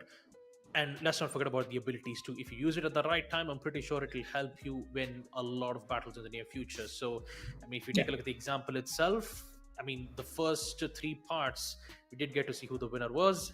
And the final part itself, even though if you're really good at Vandals, it always comes down to how well you play in the previous phase. And we did get to see the end result of it. Yeah, we did really got to see the end result of it. And the matter of fact that I just want to add just one point. We do saw that one particular play in this matchup that on towards the center stage of the open map in this arena. Quite of these utility plays coming in from Reyna, coming in from the ice. So really important to get onto the kill and get on towards the lead part for the entire team. But for now, folks, we'll be jumping on to a short little break and we'll be coming right back after.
Welcome back, everyone. Welcome back to the Alienware and Intel presents Alienware Gaming Saturdays.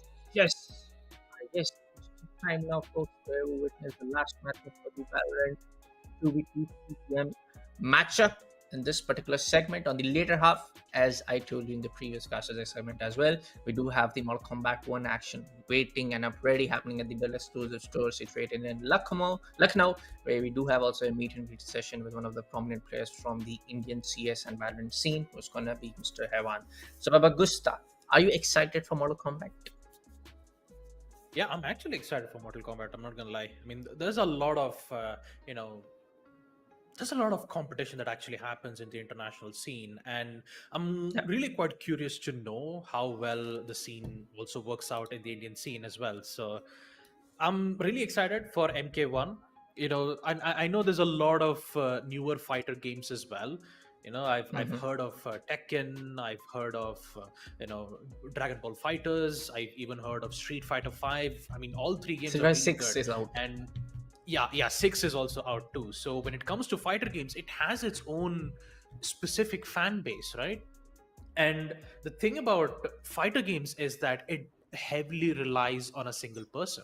Yeah. So looking at MK11, you'd never know. Maybe we could see a player in India try to compete in international events, and I'm really quite excited to see what's going to happen from that. But for now, folks, we are going back with Valorant 2v2, and this time it will be up against Team Isha versus Team Yo-Yo. Actually, there's three Team Yos. Isha. Yeah. Yo yo yo yo. So how are you gonna say it? Yo yo yo yo or just yo yo?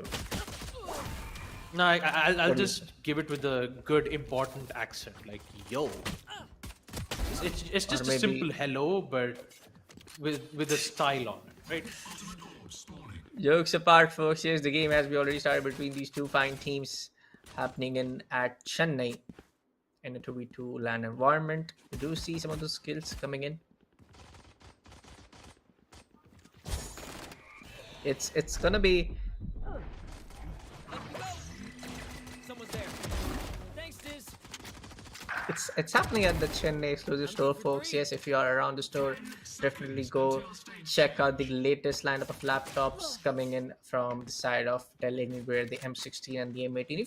If you're a guy who likes to multitask, if you're a guy who likes to connect external monitors on towards your with your laptop and do one of your working gigs on towards the left monitor, do your gameplay on the laptop screen, it's just the perfect laptop for you if you're a multitasker like me. But coming back to the game for now, folks. Yes, we do have the LMGs coming on to play. Chintu takes out the side of Unlucky. There. Might be that one kill again coming in with that LMG, but no, it's going to be actually coming in from the left hand side to take down the side of Chintu. Yeah, it's really interesting to see Chin to bring in the Ares this time, especially on the second round. Although the recoil is a bit difficult and hard to control, but as an Ares, it has really good high penetration, so it could maybe try to commit for a full-on spray towards the wall, but when you have Acre with a ace on the Bulldog, it will be a bit tough for Team Isha to come back. 8 to 10. I mean, there is still quite a possibility that they could still come back. With the flashes being used, though, it will be even much more tougher for Team Isha to even come back. Wait a minute, Acre. He's just pushing very aggro, though. Securing one kills immediately, but the areas are very difficult to secure it. Staying very close, he still gets the kill, and his information is still unknown. Still gets it, okay. Even through the spawn. At this point, Team Yo-Yo, 15 kills as already on stage 3. Let's see what's gonna be the play. Unlucky takes down the side of Chintu for a triple kill coming on towards his favor. Smokes coming on towards this particular angle to just go on towards a little bit of lead and block the vision. Ryosachi takes down the side of Akre with that Guardian shot. Spectre combined with the Guardian. Another assault, another support coming on to play. Maybe that particular chemistry is happening in right now. Ryosachi takes in another one, takes down the side of Reina. 18 team for Team Yo compared to the side what we're seeing from the side of Team Isha. Yep. A shot from the Outlaw. as Chintu secures one. When it's 14-9, I'm really quite intrigued that especially on 1 to 3 stages, the scoreboard was a little bit balanced, but turns out there's been a shift of pace. As we see a 22 kill feed coming in from Yo-Yo's end. They're already way deep in the site, and it's difficult for Team Isha to try to come back. Never mind. Just when you get 2 kills like that, you don't have to worry about it. You can just easily reset it and ensure you get the lead by getting control on those important choke points. Maybe have a judge and play close range. But when you have a Vandal, you don't have to worry about it. 2 kills back to back. No, it will be Chintu who secures 2 kills back to back. He still has a lot of work to be done. They've only secured 18 kills. This Team Yo-Yo has quite a lot in their pockets.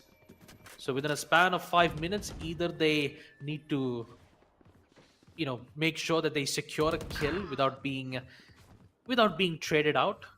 That should be the good question. But yeah, it turns out Yo-Yo has 7 kill leads from their end, and Team Isha, they're slowly gaining up. Let's see what's gonna be the play for both teams. I do feel that yes, it's gonna be that one head-to-head battle that we saw in the first match itself of the entire broadcast. Team Yo-Yo definitely trying to get that lead. Ryosachi comes in from behind. Chintu takes on the side of Jet. 20-30. It's really hard to say. Maybe Team Isha can bounce back or not. Trying to go for those longer shots, but kind of spray it all over with that Vandal. I'd still prefer you go for that one taps, Keeps up with the recoil. Or maybe you have the 3 or the 4th shot ending off angle with the recoil pattern that we usually see with Vandal. Sometimes very unexpected. But now, and towards the half stage of the final stage, it's going to be 26-33. Team Yo-Yo picks up another one. Unlucky, being very lucky with that shot. Ryosachi goes down. Lear coming into the play. Oh, unlucky. Despite being blinded, he gets a double. The first one was of course blinded, and the second was clear. 35-27. Unlucky, just not stopping anytime soon. But Ryosachi coming from left side to shut him down quick and easy.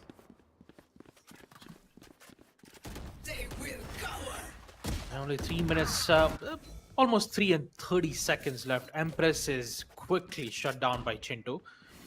Once again, really looking very close though. Team Isha, they are slowly picking up pace, but every time they try to pick it up, Yo-Yo immediately responds back with 10 kills of their own. But this time it's a little bit, it's looking like Team Isha can bring this back. 32 kills. Here comes the Thrash. If the Thrash secures one of them, then they could be in big trouble, and looks like it is. One of the players has been detained, but they're not going to go very aggressive this time because you have Unlucky to save the day. 2 kills back to back, 41 kills.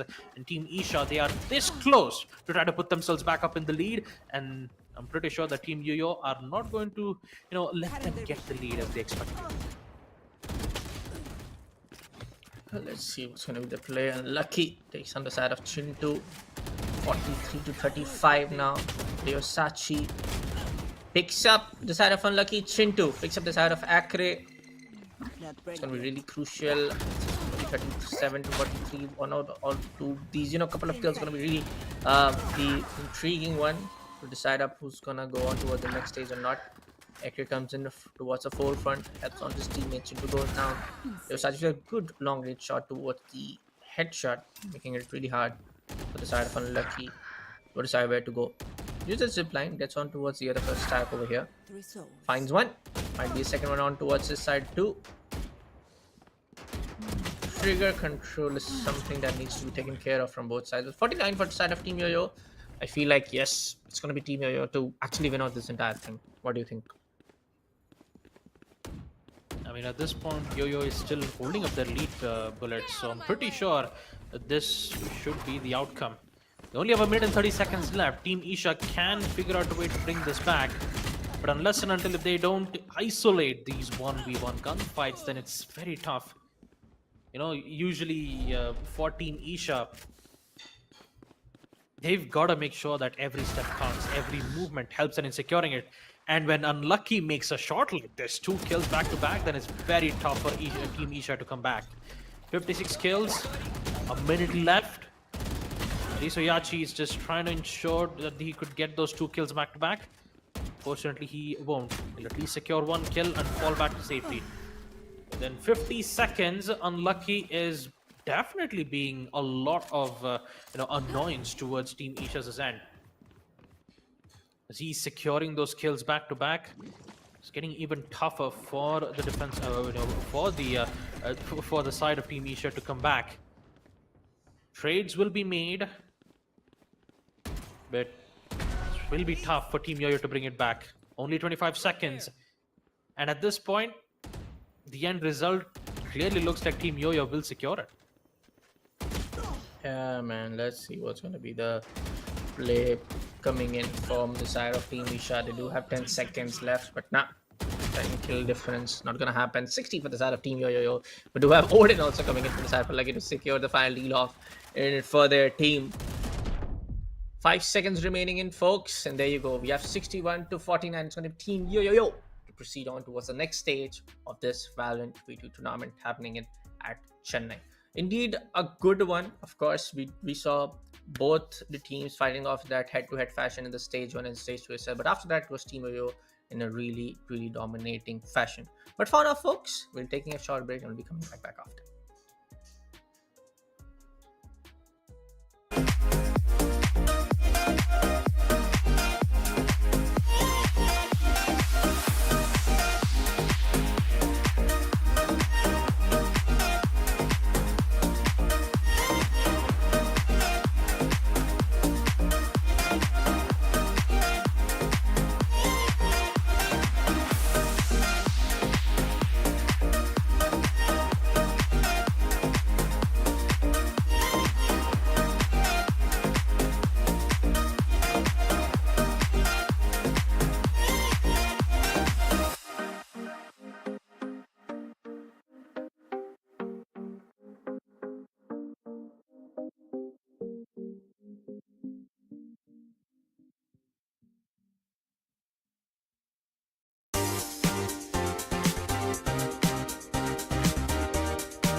Alright folks, welcome back once again to Alienware, and Intel presents Alienware Gaming Saturdays, where we have yet another match for Valorant 2v2, and I believe this is the 5th match for this day, right Bullet? I believe we've completed most of the matches of our 2v2 matchups. We've even seen some recent teams coming back as well.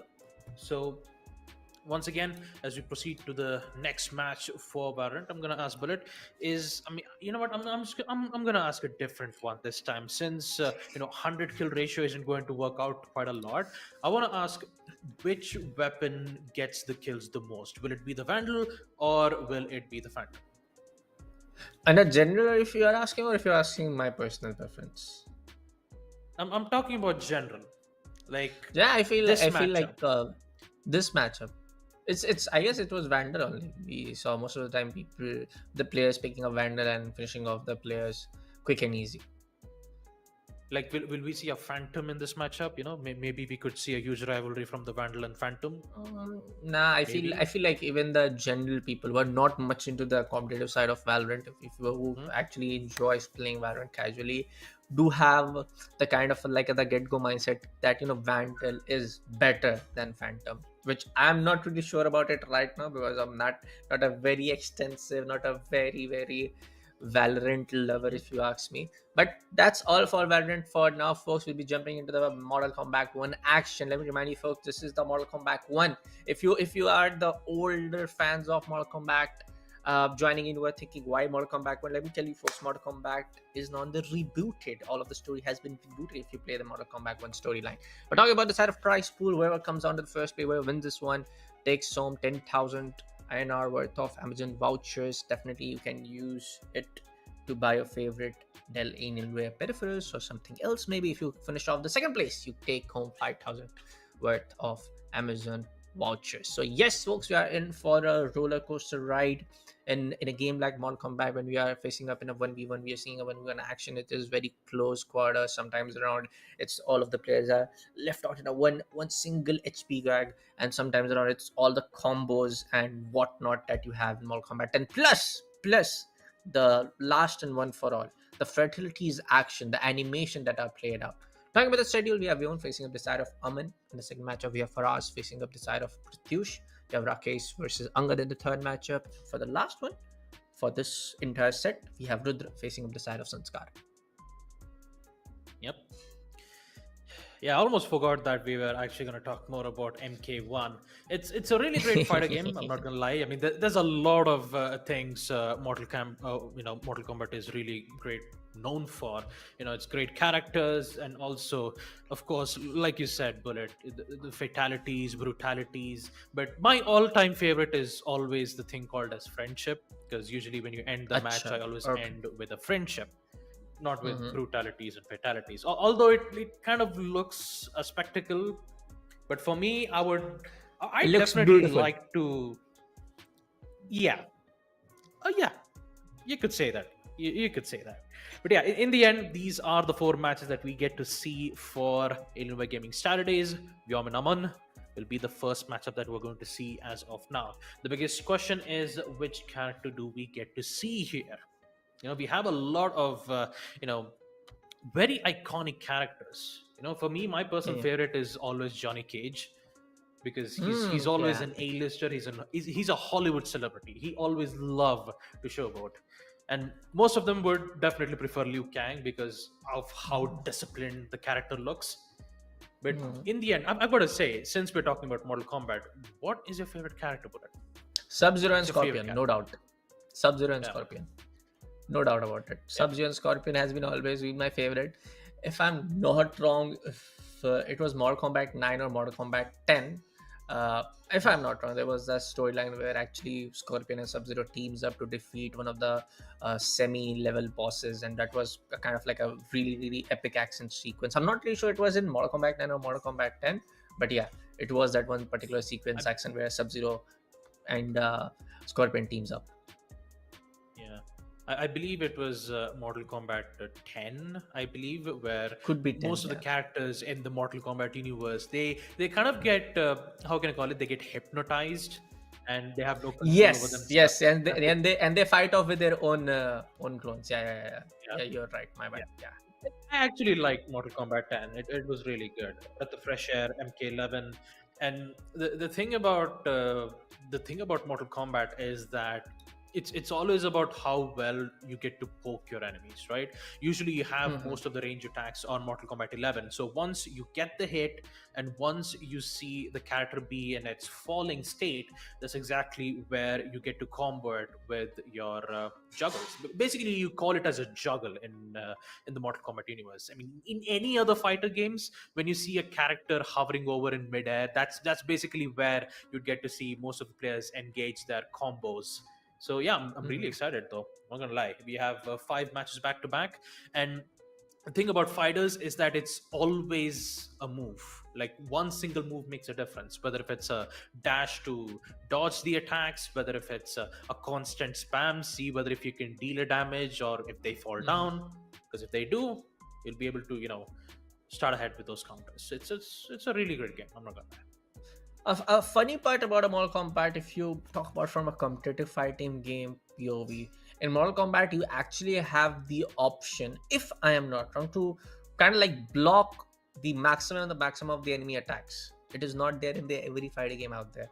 Compared to a Yeah. 3D fighting game and compared to a 2D, these are the both different subgenres in the fighting games genre. So when you are talking about the 3D game fighting experience, yes, in terms of Mortal Kombat, you have the, if you are actually really good with reversing and blocking all of the enemy attacks, you can actually block the entire section, entire matchup, and you can use that tactic to kind of irritate your opponent and get on the mental head of it. But yes, in the other fighting games, you talk about the other fighting games, whether it's 2D, 3, it's not actually their option. Every other action can be reversed upon, every other action can be breaked upon, the combo, the reversals, and the everything over there. But yes, folks, we are waiting in for the confirmation where the first match is gonna start. But if you ask me, I'm gonna ask you, who was your like favorite Mortal Kombat characters? Hmm. I mean, like I said, I My man, actually my like man's gonna think. Johnny My Cage. man's gonna think like it's some kind of a rocket science. I mean, at this point, I'm not gonna lie, it is rocket science for me. Like when it comes to a character that has a lot of different types of move sets, mastering them is a huge thing. And for me, I liked Johnny Cage a lot because he's more of a freestyle kind of guy, right? Like Okay. he makes a lot of dirty plays. I'll give him that. That's the thing Dirty about Johnny dialogues as Cage. well in the storyline. Now he's the thing about his character is that he's always cocky. So no matter what you do, no matter Yeah, what you do, he's like no matter how serious you try to be in a situation, if you see a guy who is just constantly annoying you with just his words, anyone would get angry, you know. yeah. And that's how you play the game, right? That's basically how you play a game.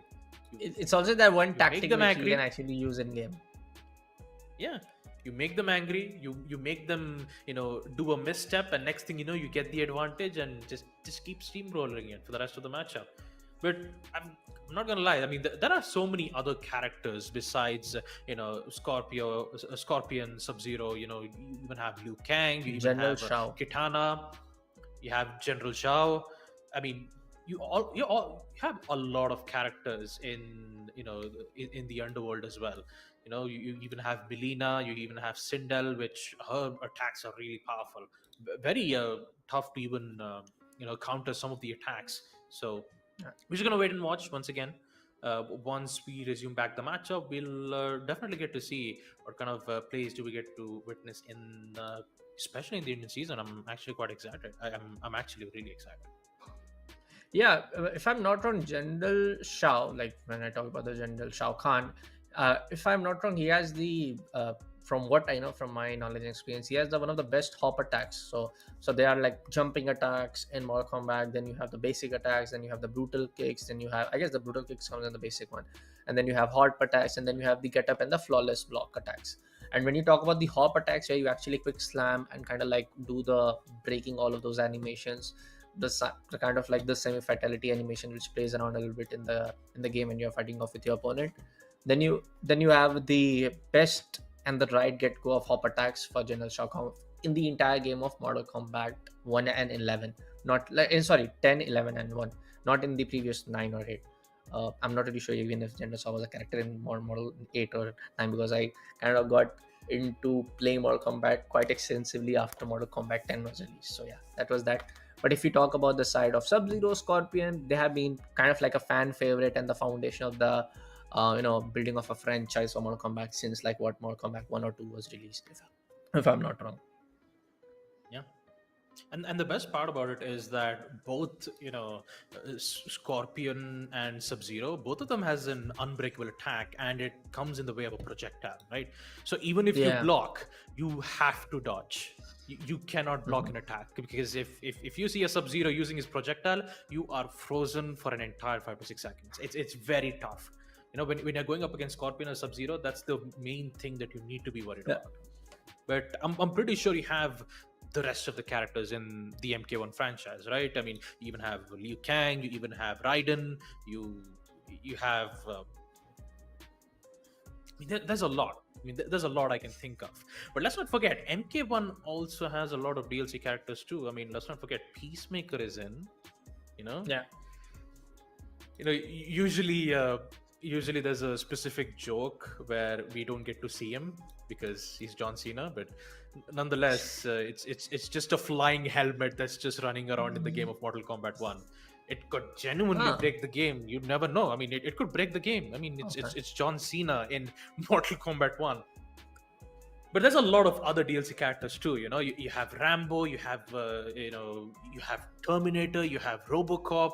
There's a lot of other characters where you definitely would love to play up against. But let's not waste any time, folks. Let's focus on our first matchup between the two teams. And turns out they made a decision to bring in Liu Kang and Kenshi. If you're looking at the second characters, which means if you're looking at second characters, basically the way how it works is the main character, you get to use his movements, and the second character helps as a support role. So it's really interesting the way how MK1 usually works. So you can use Liu Kang and Sub-Zero as a follow-up attack, and helps in securing great amount of damage to the opposition team. So interesting lineups coming in from both the sides. Kenshi from one end, Liu Kang from the other. Both has a huge history when it comes to their friendships and rivalries. So let's see how look at that it's animation. going to work out. Look at the entry fight of animation, folks. Already giving the vibes of like this match is going to be one hell of a spectacle for all of us. Let's go on in, folks. The animations are getting played out, and of course, why not? Liu Kang combined with Scorpion. But up against, it's going to be Liu Kang Scorpion facing this out of Cyrax in the first one. We do have the first 90 seconds. Whoever wins it the first round goes on into a best of 6 fashion. Best of 5, sorry. Well, of course, it's a best of 5. And turns out we do get to see a good counters coming in from Liu's end. A grapple break, a combo working out really well. Yeah. At this point, yeah, it's a tough one for Kenshi to bring it back. A tough one to Kenshi to bring it back, but we do already see Scorpion able to get a good bit of lead and actually has most of the damage being done already towards that Kenshi. It does have the option of doing the fatal blow right on point.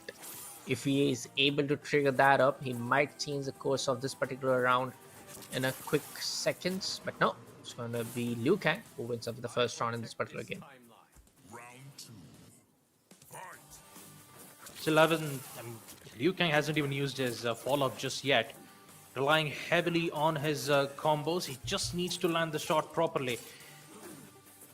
Kenshi's just countering. He's just countering it with low blows time and time again.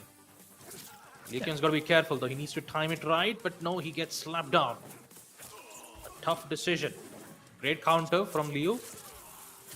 Kenshi, he's definitely getting caught himself really bad though. The blocks are an important part, and here comes the combo from Liu Kang. High shots galore. There was another grapple attempt from Liu, but it turns out Kenshi counters it. An uppercut just deals so much damage though.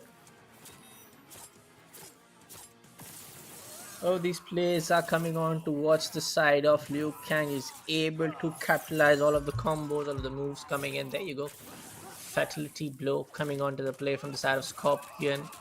The lovely fatal animation, ribs broken and whatnot. There you go. And yep, Liu Kang wins up the second round. Two more. One more actually, on towards his head, and it's end. Yep. Kenshi is definitely not looking good. The way how, Liu Kang is playing right now, he's just focused entirely towards blocking. Yeah. You can see the desperate attempts from Kenshi. Just attempts of a kick. Every time he blocks, Liu Kang gets the opportunity for a grab hit, and he keeps punishing him time and time again. Yeah. It's tough. Low block attacks. It's not going to find one properly just yet. Some damage will be made, but at this point, Liu has found a good counter though. It's always about finding the proper positioning and the proper timing. And once you've learned every single move sets and you know how to counter it properly, you get to master this entire match. And you can really see how Liu Kang is countering it bullet bit. Not this round though.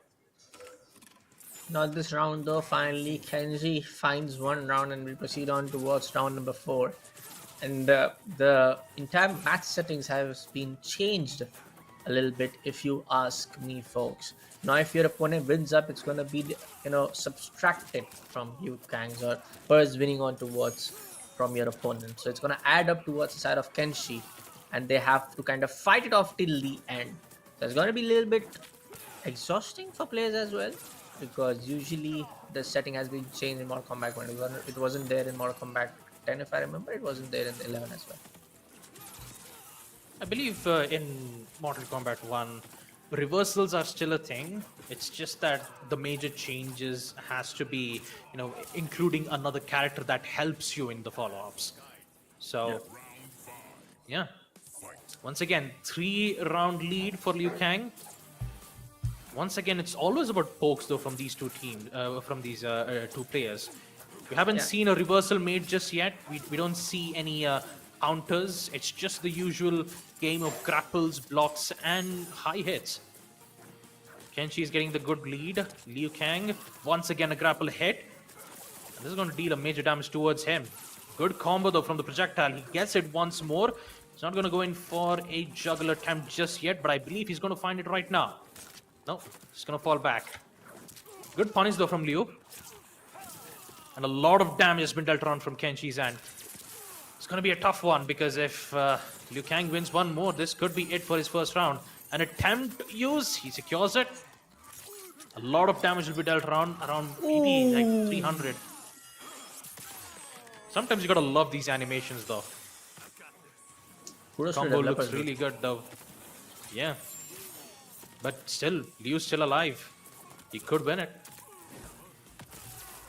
He could win it, and there you go.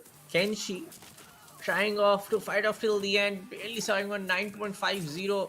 No, it's going to be Liu Kang to finish it off for now, folks, in this round number 5. And we proceed on to round number 6. One final round for Liu Kang for the side of Scorpion to win out this one. But let's see what's going to be the play coming in from South Kenshi as well. We just cannot say for the fact that, Kenshi is giving up already, Yeah. He's already starting it off with the high attacks, and it's actually working out for Kenshi. Good amount of damage, but it turns out Liu is actually punishing him. Just needs to find the proper timing. Kicks working out well, tries to combo it out. Shows his back for a little bit, but Kenshi recovers. I mean, at this point, it's always about trying to find that perfect poke. The combos from Liu is not working out, but the grapple really does. Kenshi has to figure out a way to bring the. I mean, he has to, counter the grapple properly, because if he does not, the amount of damage that you get from the grapple is just too much. Once again, a grapple attempt. No, it's been reversed. Not again. It's going to be a very tough situation, though. Liu is very low on HP. Kenshi can still win this out, but the fall off with Scorpion is going to get himself in a very bad situation. No, he's still alive. Kenshi gets it. The game's not over yet, folks. The game's not over yet, but still, I feel like Kenshi, the player playing as Kenshi, is just not ready to give up yet, folks. or not. Yes, you can see all of the alternations ability being played as well to deviate as much as possible, deal much damage as possible. All of the aspects also coming on to play from the side of Liu Kang. But for now, 60 seconds remaining on the clock for this round number 6. Let's see what's going to be the outcome in this round, folks. I feel like Kenshi will be able to win out this one and will be proceeding out for one more round, if I'm not wrong. Yeah, if Kenshi secures it, I'm pretty sure we'll have a lot of rounds left and could be a chance of a comeback. At this point, it is very tough, I mean, especially when you're in Kenshi's stance. Using the sword, it's very difficult to block.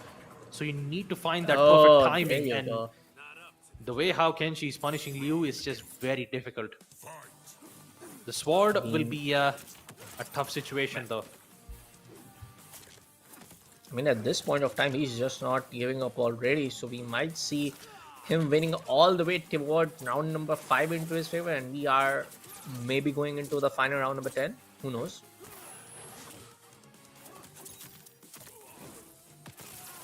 Maybe. Could be a possibility, but the grabs though from Liu Kang is he's just getting good amount of perks in the early round. The amount of less damage is being dealt around. Kenshi's, the previous round, Kenshi definitely did dominate a lot, especially when he had the sword stance, but apparently, unfortunately, he's not trying to use it just yet. Yep, now he gets to use the sword stance. He has good amount of control in the situation. Uppercut. Major damage. Kenshi is still in trouble, but still trying to figure out a way to deal major damage. And this time, it's just chaos all over. Liu Kang just trying to get some good pokes around it. And turns, and looks like he actually gets it. Finds the opening. He's about to perform a fatality, but unfortunately, it's just a shot to the head is more than enough. Liu Kang wins, folks, and there you have the first player winning out for the first matchup in the small combat action for this week's Alienware Gaming Saturday, presented by Alienware and Intel. Let me remind you, folks, if you are there to witness the action, this action is happening right there in the Dell exclusive store Lucknow at the Phoenix Palacio Mall, if I'm not wrong. You also have a meet and greet session happening with the famous prominent player from the Indian Valorant and the Counter-Strike circuit named as Haivaan. He's been been a prominent and kind of like a very popular name in the Indian esports scene. If you want to catch up with him, if you want to go and say hi, and this is why it's called meet and greet for a reason, you can definitely go and have some chat with him. But let me remind you, folks, Alienware Gaming Saturdays happens every week around in every major city out there, situated in different parts of India.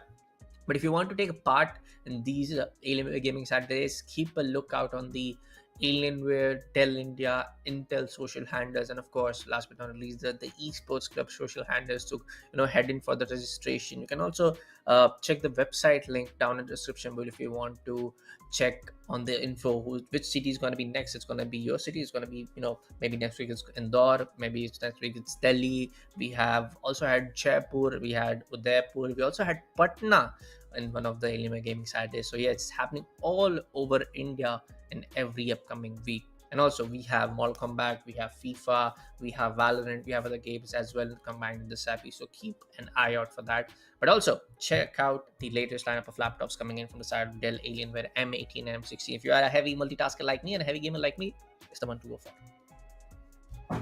Yes, heavy absolutely. Gamer. It's like heavy.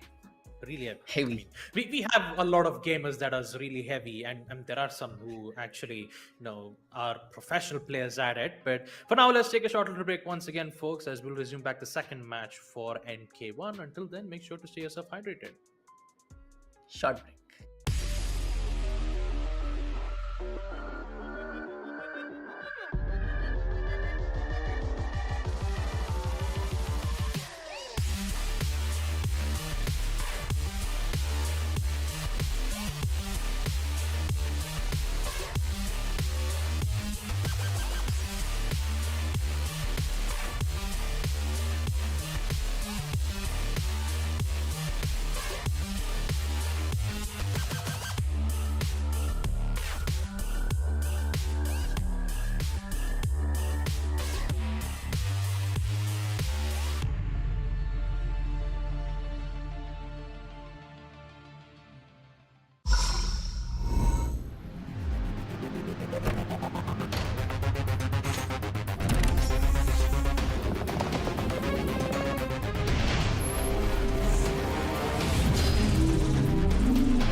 Hacked into this.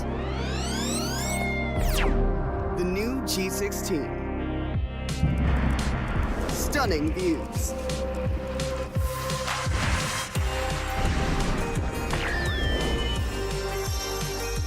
Advanced gaming performance. Top the leaderboard. Stay effortlessly cool.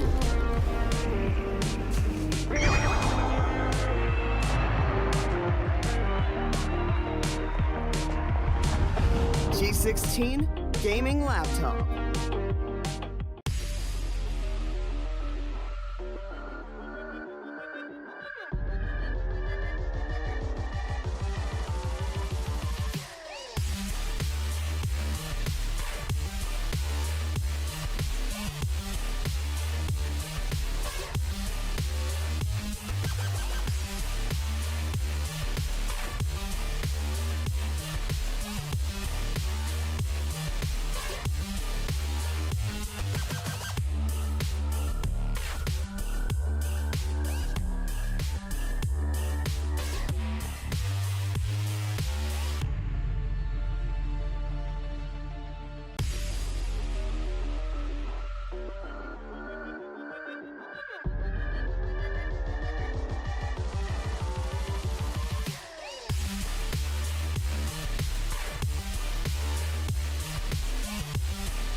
Imagine all of this packed into this. The new G16. Stunning views.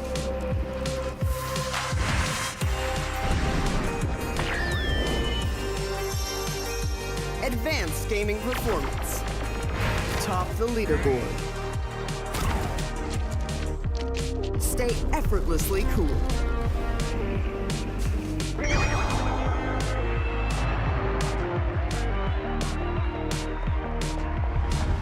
G16 gaming laptop.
this packed into this. The new G16. Stunning views.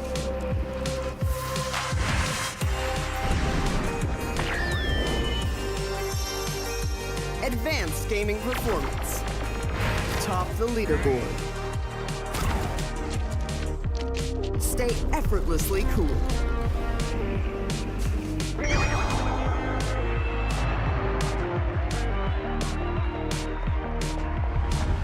G16 gaming laptop.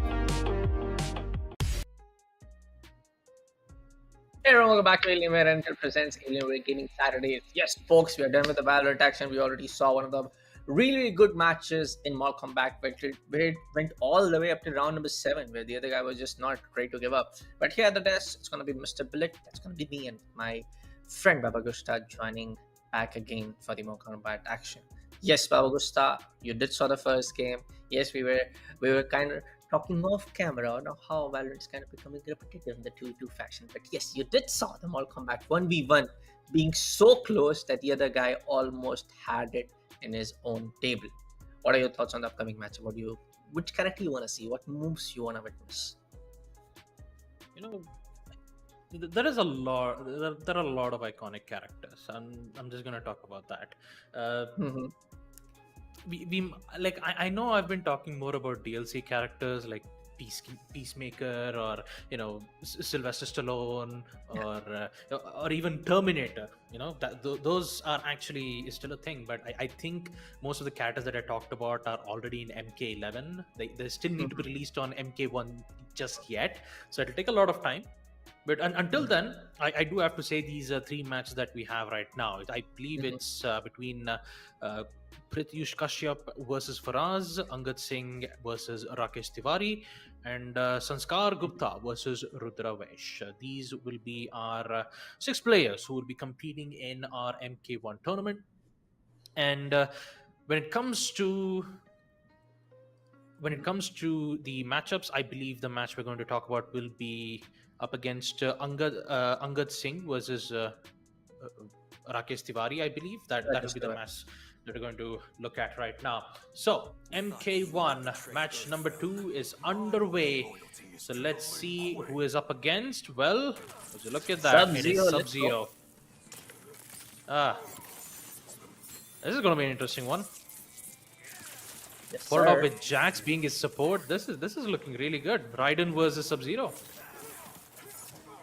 Raiden versus Sub-Zero. If I'm not wrong, Raiden is actually one of the most picked characters at the last one of the Mortal Kombat Premier tournaments in Mortal Kombat 11. No, Mortal Kombat 10. Yeah. Yeah, Raiden was popularly known for his flashy combos, especially he's the god of lightning, right? He can channel lightning powers. And there you go. That's the iconic one. So the thing about Raiden is that he's always quick with his attacks. So once you get caught off from his combos, it is very difficult. There's a lot of projectile attacks, and the ones that I'm talking about right now deals a lot of damage. All right, the abilities will be used immediately. So, oh boy, I've got to admit, this is Raiden's younger phase, if I remember correctly. So these younger phases and the alternation, the timelines, gets changed in Mortal Kombat, right? Like we talked about a little bit of the brief history of the Mortal Kombat 10 storyline, where the entire timeline was at stake. Then they have to travel back in time, and then they have to defeat Baraka and whatnot. So it's coming on towards the other side of Mortal Kombat 1. It's completely rebooted. Yes, I mean it's entirely rebooted. So every single story that we talked about, it's been refreshed from the beginning. But yeah, talking about the match right now, I'd say Raiden is having good amount of advantage here. Good amount of kicks. The combos is working out really well. Although I do have to admit, Sub-Zero is kind of panicking at the moment, though. He's just relying heavily on his heavy attacks, in which it's being immediately countered by Raiden's jump attacks, which definitely did work out as well. So Yeah, I mean, at this point, it's always about how to time it properly. The previous matchup from Liu Kang, it was more about dealing more damage with the grapple. And this time, if we take a look at the second match between Raiden, the combos is looking really fancy. It's working out really well, great amount of damage. It's always about finding the right timing. And Raiden is he's just steamrolling at this point. Yeah. Stream rolling at this point of time, and take a look what's happening at 66 seconds for the round number 3, folks. It's Sub-Zero trying his level best to not let the other side win. Raider, on the other hand, he's just handling things on a little bit, making it look easy. He's able to pull off those basic attacks, basic reversals, 3 rounds back to back in his favor. If he's able to win 2 more rounds, he's taking home this week. You gotta be careful for those unbreakable attacks though from Raiden, because once you get caught off, it is like the damage that he'll be able to deal is just way too much. Low blocks attacks, once again. Combos it up with a high. Moderate amount of damage though, 141. At this point, it's really difficult for Sub-Zero to even hand it out. He needs to keep his guard up, find the proper timing, use high attacks, counter it. But apparently he misses most of it. A lot of damage has been dealt around. Raiden is looking good when it comes to dealing major damage. And that is 4 rounds back to back at the hands of Raiden. Let's see, man, what's going to be the play in the next couple of rounds. It's going to be Sub-Zero yet again, not able to capitalize on that victory play. And it's going to be down in the 4, as we saw folks going into favor of Raiden and Jax. The player who's playing as Raiden and Jax. For now, it's going to be Sub-Zero trying his level best to, as usual, also use one of the basics that comes the basic counters come into play. As we do saw Raiden using the same God Fist and high poke tactic, high poke in the side strike, if I'm not wrong. Playing as that. There you go, an uppercut, kick, and there you go. Finished him animation. He didn't use that breakthrough blow that we wanted to see in the end. But yeah, it's gonna be the other player who was playing as a Jax and Raider to win out this matchup without giving any one single round towards his opponent team player. Yep, that is what I like to call quick match. Quick match. Quick match. And I was about to say, I was Quickie. about to say 2 plus 2.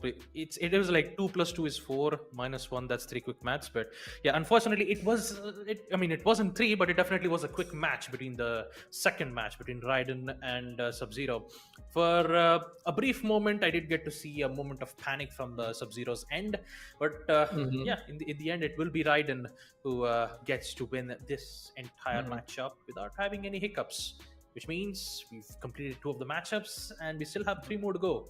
So MK1's game, we just haven't. No, we're not gonna end it up just yet. We still have 3 more matches to go. We have a couple of more matches to go. I feel like more than that we saw on the schedule. But yes, compared to what we saw in the first matchup for the entry matchup for this Alienware Gaming Saturday for the Mortal Kombat side presented by Alienware and Intel, that was one hell of a match. I have to say, I was not expecting that both of these players will go all to the fight that the other guy was losing all after up to round number 4 was able to capitalize on 3 more rounds and make it up till round number 8 or 7 if I remember. But for now, folks, we're taking a short break. We'll be coming right back after.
welcome back to Alienware and Intel presents Alienware Gaming Saturdays, where we have already started with the Mortal Kombat action element. Um, started an intro animation of Kung Lao dealing a lot of damage on towards the other Kung Lao. So we have Kung Lao combined with Scorpion on towards our right hand side, and then we have Kung Lao combined with Striker onto our left hand side. Yep. We're about to start the match, though. Yeah, it's looks like it's a mirror matchup. Usually, most of the skill set will always be the same. Of course, we did get to watch the pause menu, mainly checking exactly what it was. You know, the only difference that we did get to see in Mortal Kombat is that we don't get to see a lot of environmental attacks. It's more likely using with the environmental destructions were a thing on NK10. From here, it's more of like you corner them, you start with your combos, and just start, breaking up your combos till you reach the most highest damage. Let's see what's going to be the fatal blow action coming in right through the stomach cage on towards with the fire burning from the mouth. And with the head up in the air, 23 hits with a 350 combined damage. Towards the left hand side, it's going to be Kung Lao and Striker who loses it, and it's going to be on our right hand side, it's going to be Kung Lao Scorpion to pick up the first round victory with themselves. Yep. At this point, finding the opening is always important, right? Especially in a mirror matchup. High attacks followed up with three high kicks. Some good poking damage coming in from Kung Lao's end. Unbreakable attack. And the follow-up looking really good, though. Major damage. Almost around 120 being dealt around. You always need to worry about the follow-up attacks, because once you use it, if you miss it, the amount of damage that you're going to miss will be a lot. Yeah. 40 seconds remain on the clock. 96.13, very pixel HP if you ask me in terms of Mortal Kombat. Few more kicks and Kung Lao will be done and dusted for now. Towards one upper jab, and there you go. Going to be the Kung Lao to win up the first one towards itself for himself, and as we proceed on towards round number 3, it's kind of hard to say who's Kung Lao is winning and who's not. You have to look at the upper health bar every now and then. You know, it's always the mirror matchups where you'll never expect who's going to win. You know. Yeah. Most of the movesets are the same. It's really easier to understand what kind of attacks is going to do. Easier block-ups. The only difference is who makes the mistake first. Lots of blocks will be made, followed up with a high attack, 2 high attacks. And look at the punish. Maximum damage being dealt around, and gets away safely with the good use of grab. But the pokes is just still constant. Not really looking good though, because once that's activated, here comes the pain. Taser, pistols, and the huge damage. That's definitely gonna hurt. At this point of time, I'm just thinking right now for all of the kids present at the store. The parents will be like, what is this? But yeah, this is pretty much normal for Mortal Kombat. Round 4. Fight. I mean, great way to start the match though. Both of them using their counters. Although the previous round was really close, the both of them were very low on HP. Looking great. High attacks attempt from Kung Lao. It's not going to work out well. Followed up with a high combo. I mean, at this point, you know, if you talk about poke, Striker's Kung Lao is not looking really good from his end though. Ooh, missed opportunity, but a counter will be made. At this point, it's always about the grapples. Yeah. Coming on to the side of counterpart, again we do see the side of the Kung Lao being so versatile with his moves. Another Striker's up.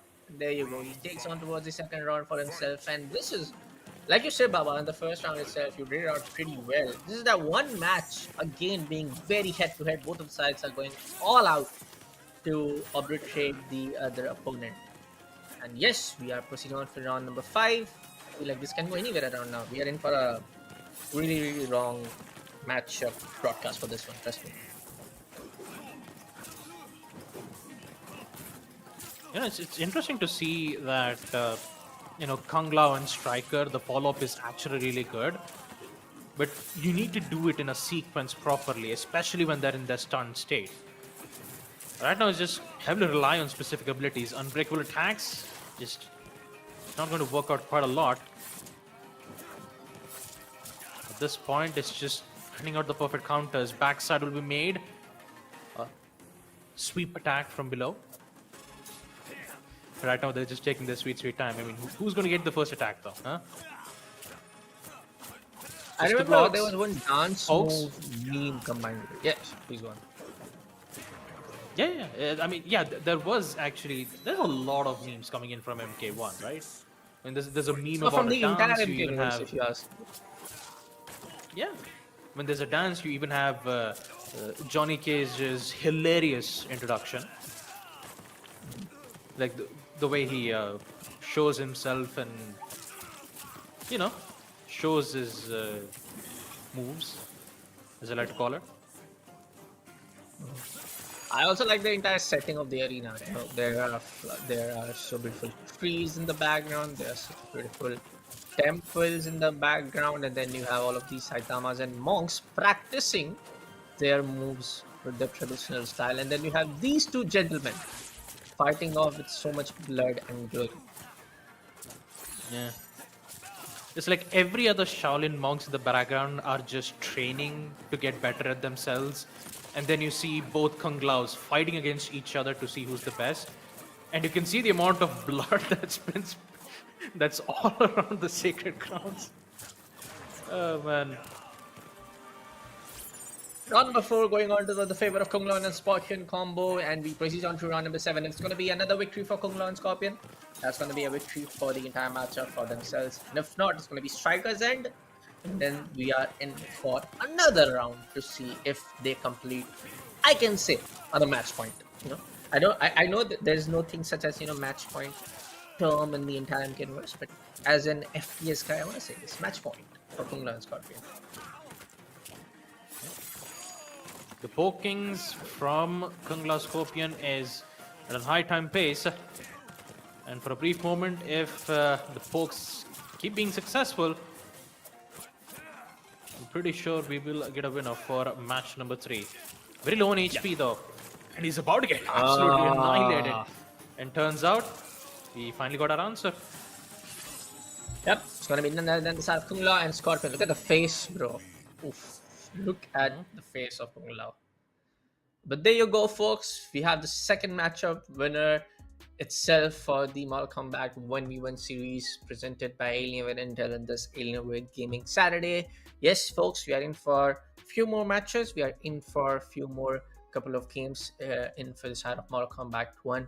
But let me remind you, folks, this is not just it. If you are watching it from any part of India, any city, make sure to check out the Esports Club social handles for all of the latest updates happening in from the side of Alienware Gaming Saturday. If I'm not wrong, usually the Alienware Gaming Saturday announcement goes on Tuesday and Wednesday. That's what I have noticed, not confirmed from TC yet, folks. But yes, if you follow up, you get the update. If it's happening in your city, I would really, really suggest and really recommend you try out your luck, try out your talent in these tournaments as well. Yep. Make sure to check it out. And let's not forget, you also have a good prize pool as well, right? For MK1. The winner of it receiving a total of 10,000 rupees worth of Amazon coupons. And the second place will also receive 5,000 rupees of, coupons that will definitely help you in getting a huge amount of discounts for your favorite laptops. Who knows, maybe you can get a very fantastic discount for Dell Alienware M18 and M16, in which you get to have a chance to claim it for yourselves in Chennai and especially on Lucknow, where you have our Dell exclusive stores at Phoenix Palacio Mall and also on Forum Vijay Mall, Wat Palani in Chennai. So make sure to check it out. Make sure to check out the stores. You have lots of great items coming in. But for now, we're not going to take any breaks as of now, folks, as we're going to jump in on match number 4. It's once again Liu Kang versus Raiden. And to talk about the support roles, it's surprisingly Shang Tsung followed up with Sub-Zero. Actually, it's not. We'll be seeing some changings. All right, Jax and Goro as their support. Will Empress Melina keep the peace? We must prepare as if she will not.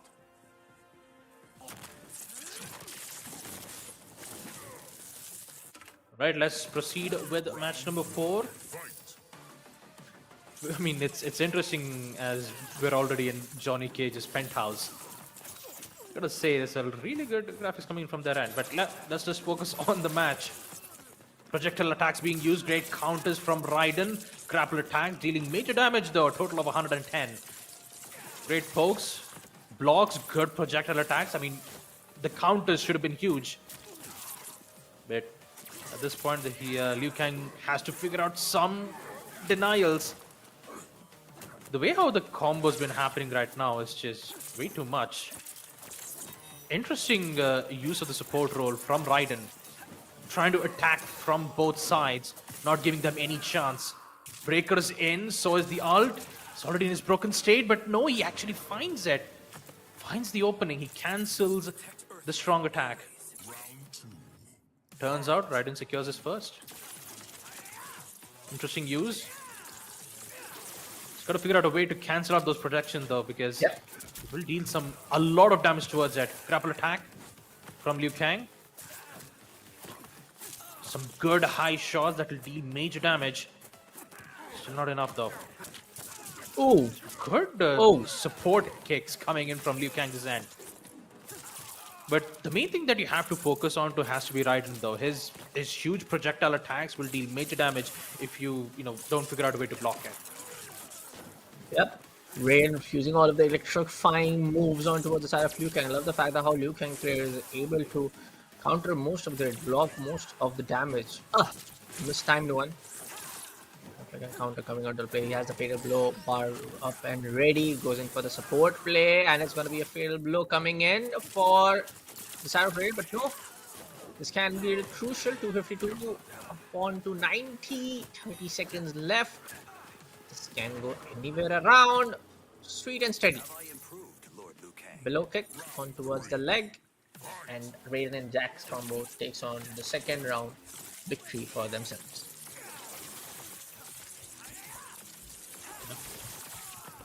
A lot of interesting combos from Raiden.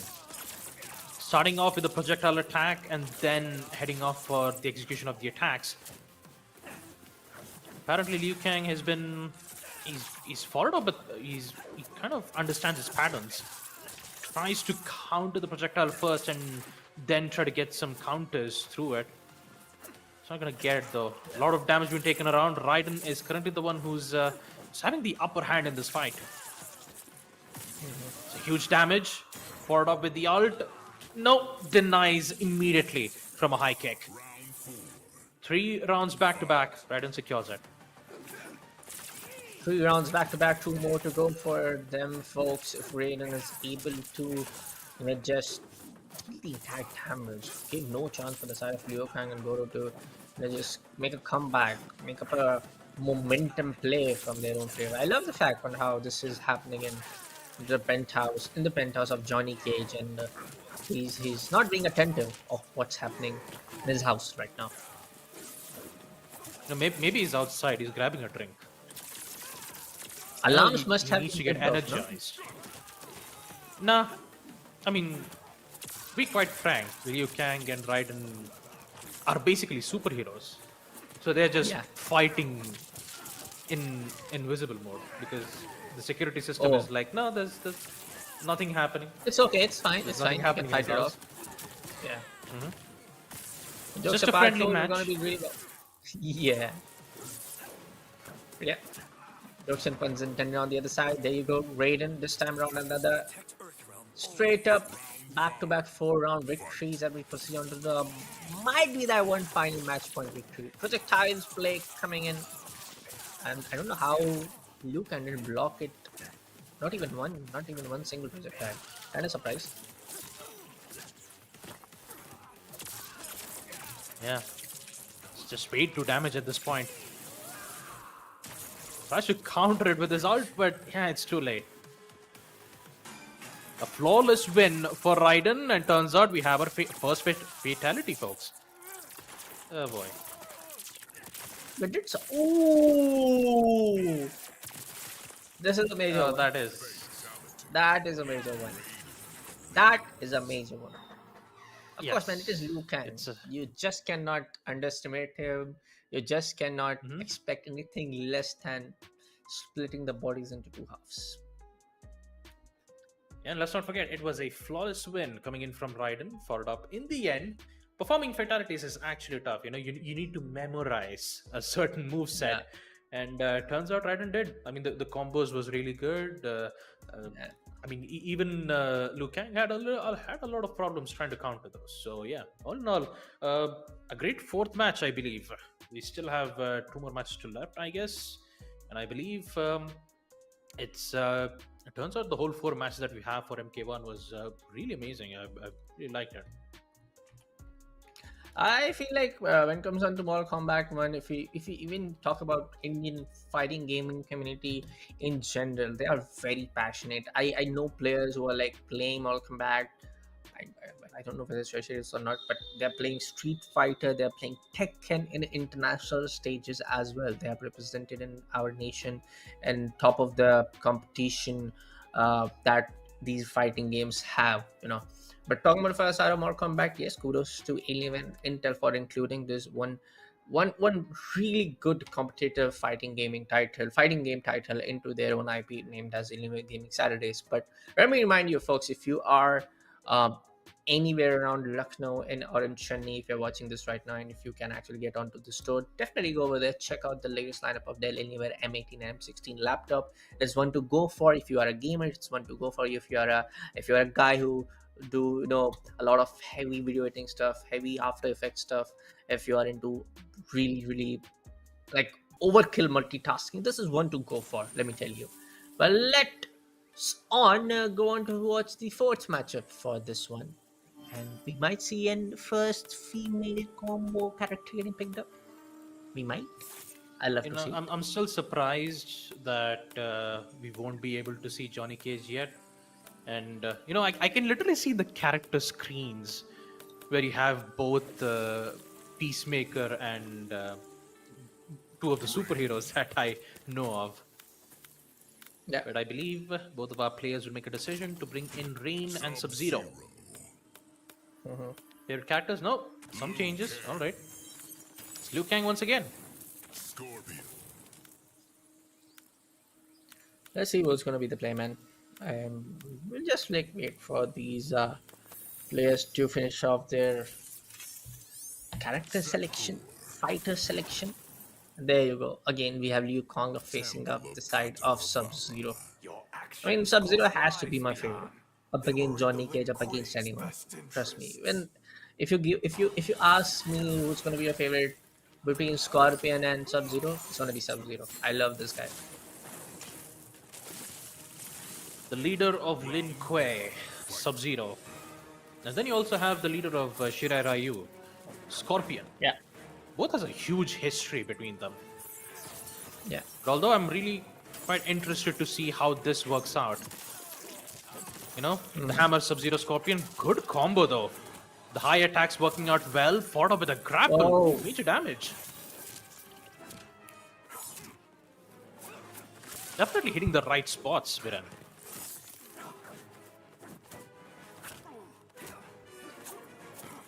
Yeah. For now, it's going to be a little bit of bunny hopping, if I want to call it. Over to the heads of Sub-Zero. Finally, Sub-Zero gets a hang of him. Able to deal a lot of damage with the single tap combos. Not a rigorous one, but the basics ones, and he's able to do quite a bit of damage. And We see that Liu Kang is just barely surviving at 194 HP at the point of time. Talking about the side of Sub-Zero, he's on half HP and does have a lot of time to finish up the side of Liu Kang for round number 1 and gets the first round in his bag. First kill, and I definitely like the combos from Sub-Zero. Good counter with a huge uppercut, denying the jump kick. And the poking still goes on. The low and high attacks would be very tough for Liu Kang to counter it though. Could have been even much more tougher for Sub-Zero to have problems. Right, great support hit, followed up with some minor low blows from Liu Kang.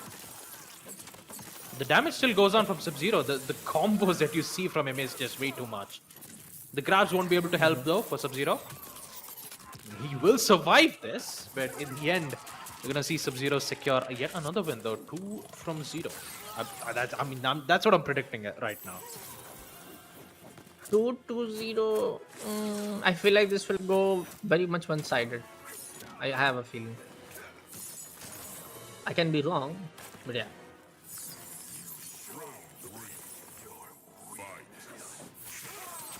Maybe it will, maybe it not, but the attack that you're looking at right now from Sub-Zero, low and a high attack, followed up with a barrage of shots.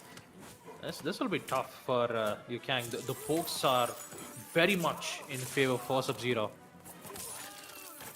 You just need to figure out a way to maneuver around it. It's like every single poke he does, he deals 140 damage, and when he starts to, starts doing his combos, it goes all the way up to 200. Yeah. This will be a concerning state for Liu Kang. I state combos been made, almost missed that combo. He will be fine nonetheless.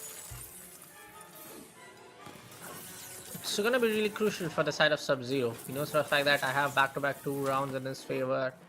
I just feel like let's play a little bit safe. If Liu Kang has a fatal blow trigger option coming onto the play, that can be fatal for his entire HP. It takes off what, 400 or 300 if I'm not wrong. But I feel like he doesn't have the option coming in for the side of Liu Kang. There you go, 20 seconds remaining on the clock, and third round. Straight a victory, back to back, coming on to the favor of Sub-Zero. And at this point, Liu Kang needs to figure out a way to counter the slide spear attack. Unless and until, like, the only thing that he could counter it by is either doing a jump kick while he tries to do that. Yeah, exactly. That attack. Maybe a jump attack would definitely help him to try to counter it, but he needs to find that proper timing. Blocks being made, uppercut, good counter, but still Sub-Zero still has the advantage. Just needs to find the proper timing for it though. Stuck in a corner, he just needs to find the right timing. Jump attack. Definitely caught off guard. And the string of combos continues for Liu Kang.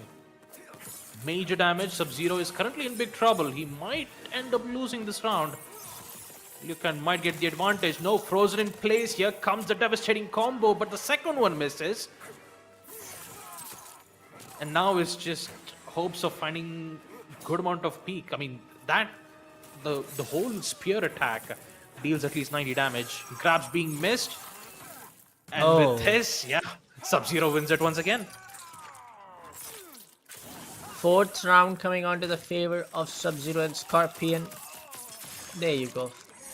Ouch. Brutal combo of fatality animation. And he just said that, die like my father. Nah, yeah. I mean, this is what happens when you try to place your hand in a refrigerator. You should never do that, folks. I like that. I like that reference. Always be safe while using refrigerator, folks. I mean, okay. Yeah. 60 seconds left on the clock for this one, folks. We might have a winner already, but I feel like yes, if we talk about whoever player is playing in as Liu Kang, now he seems pretty new. He seems very much muted the entire Mortal Kombat scenario. So yeah, he's just trying to get a hold of it. He's able to block some, deal some. But if you talk about Sub-Zero and Scorpion, he knows for a, even if he knows for a fact that he can defeat the other guy, and he's just going on with it 4 to back rounds, and this is the match point, as we know. I mean, the combo strings though from Sub-Zero is just on point. Although he's having some difficulties trying to follow up with the second overhead, but I think he's going to get this one though. First one followed up with the jump, and then end up with the fatalities. And at this point, Liu Kang's desperate attempt is to just use the low kick attack, which he falls back to safety. Blocks will be made, and then just one more hit. Sub-Zero's facing actually problems. Oh boy, Liu Kang might end up winning this, and he does. Round 6. The power of spamming in the palm of Liu Kang's hands. See, this is why I like you, man. I love your references. I love your dialogue delivery. Such a nice caster you are. Yeah. You know, I actually thought about doing acting once, but I don't know. It felt like casting call to me. But for now, folks, yes, it's gonna be the side of Liu Kang and Sector to finally get one single round in their own favor. I'm kind of surprised how Sub-Zero lost that one. But yes, we do see some of these basic moves coming in from all sides. Again, there you go. We have the win already, folks. We have the trigger. Oh no, he Come misses on, go for the fatality. trigger. Come on, please. So I guess even if you don't have the fatality trigger right there, option saying it to you on the screen, you can actually trigger that and play out the entire brutal and fatal animation and the cutscene right in front of your screen. Yep, I believe that's our 5 matches of MK1 back to back. So we just have to wait Back to for back. our next player to arrive from the seats and talk about much about what kind of the next match is going to be. Once again, I still haven't seen Johnny Cage yet. I believe the most played characters in Mortal Kombat has always been Liu Kang, Scorpion, Sub-Zero, maybe Shang Tsung, but never really Johnny Cage. We never really seen Sonya Cage being played yet. Cassie Cage was more of like a hit and miss at that point on MK10, where she was more of like a poke. You have the gun. You even had great abilities in MK10. It was more of like close quarter combat. It was, I mean, since like the whole scene in MK10 was that Cassie Cage was a fully fledged military. So yeah, quite interestingly enough, I believe we won't be able to see Cassie Cage yet in MK1 just yet, since this is a reboot. Yeah, but maybe we could see other characters like Jax or whatnot. But for now, folks, we'll be taking a short little break once again, and we'll be right back after this.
All right, folks, welcome back to Alienware and Intel presents Alienware Gaming Saturdays. This time, we'll be talking about MK1, Mortal Kombat 1. So, talk about this entire adventure that we have together, Bullet. We've seen a total of 5 matches of Valor 2v2 and then 5 matches of MK1. And now we will head off to our one final match for the stream for today. It's between Raiden and Kung Lao. Bullet, once again, who are you rooting for? Are you supporting for Raiden or is it Kung Lao? This is a final game for the broadcast, folks. If you ask me as a caster, I will say, may the best player wins. So basically, you're saying Raiden's going to win. You can definitely twist and and twist and can like tamper it that way. But yeah, jokes apart, folks, we already have the first round winner. It seems like it. As you were saying, Raiden, I feel like it's gonna be Kung Lao, man. So that's exactly the end result. The first round itself favoring for Kung Lao. But at this point, it's just a game of who gets picked out very early. Starting things off with the first blood, 39 damage. So we still get to see Kung Lao try to gain some momentum over Raiden, but actually getting a little bit tough. High attacks being cancelled out immediately from Kung Lao.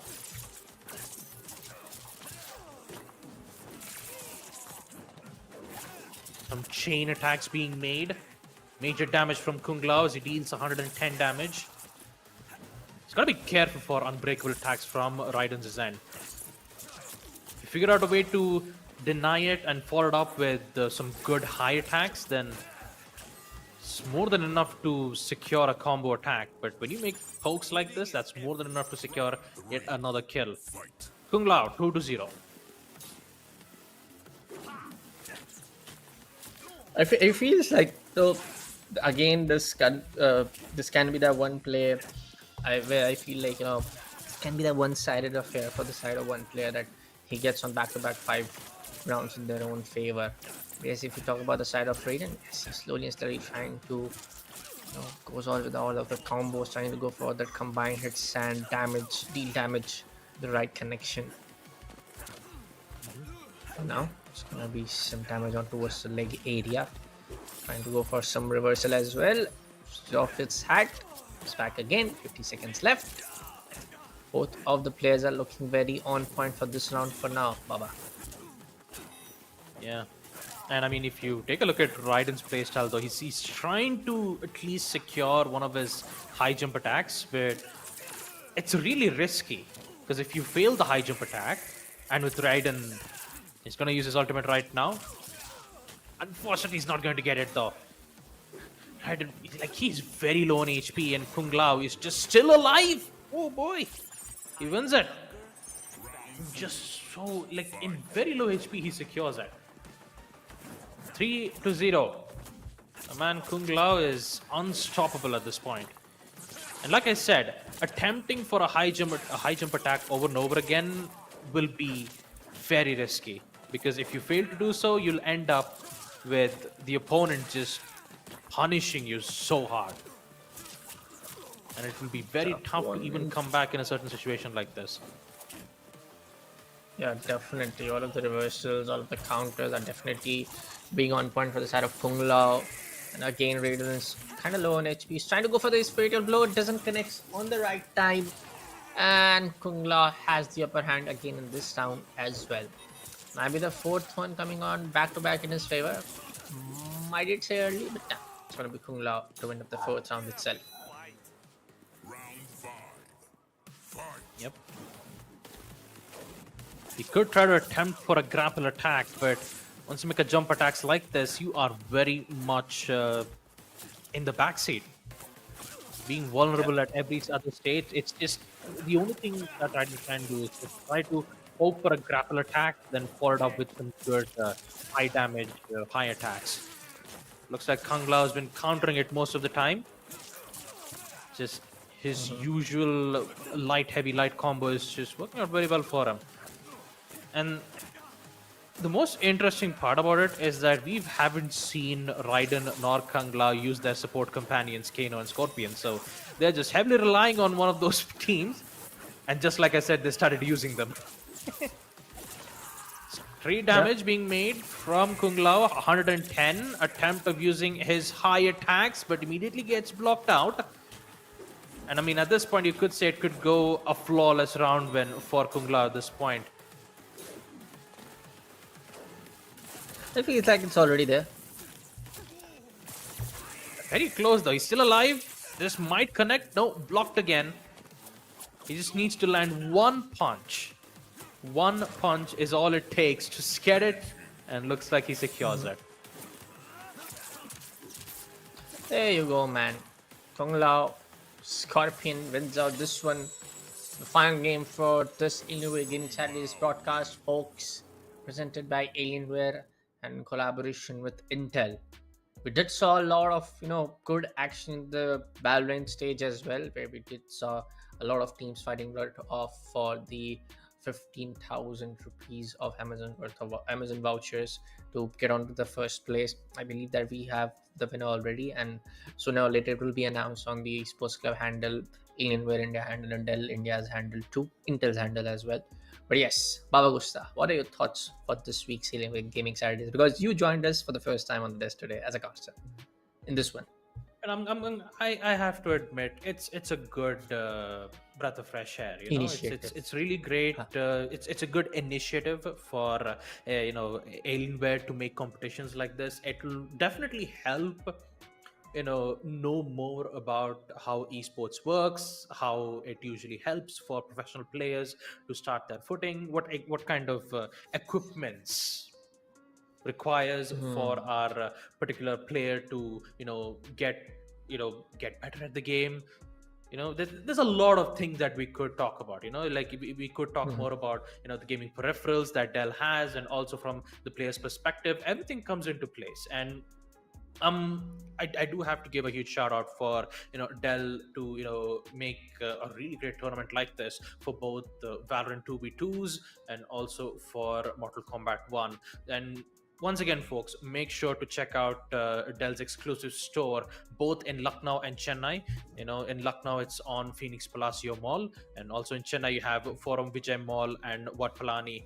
And I've got to say, the products for Dell, it definitely could be game changing for all the gamers out there who are really into it, who really wants to compete and be the best of the best. I definitely have to say Dell Alienware M18 and M16 would definitely be a starting point for our players out there who are interested and would definitely have a look at it. Yes, folks, this was it for this week's Alienware Gaming Saturdays broadcast for today, presented by Alienware and Intel. Again, folks, make sure to check out the Dell Alienware M18 and M16 lineup of laptops. If you are a gamer, if you are a multitasker like me, it's definitely one to go for. This was Bullet on the desk with me. Joining alongside was Baba. We'll take a sign off for today. See you in the next one. Make sure to subscribe to the channel. Make sure to follow us on social media as well. See you in the next one. Bye-bye and happy gaming.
Imagine all of this packed into this. The new G16. Stunning views.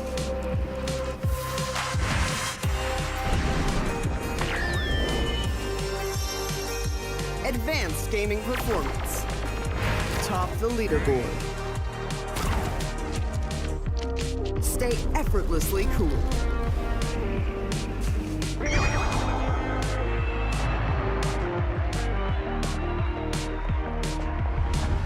G16 gaming laptop.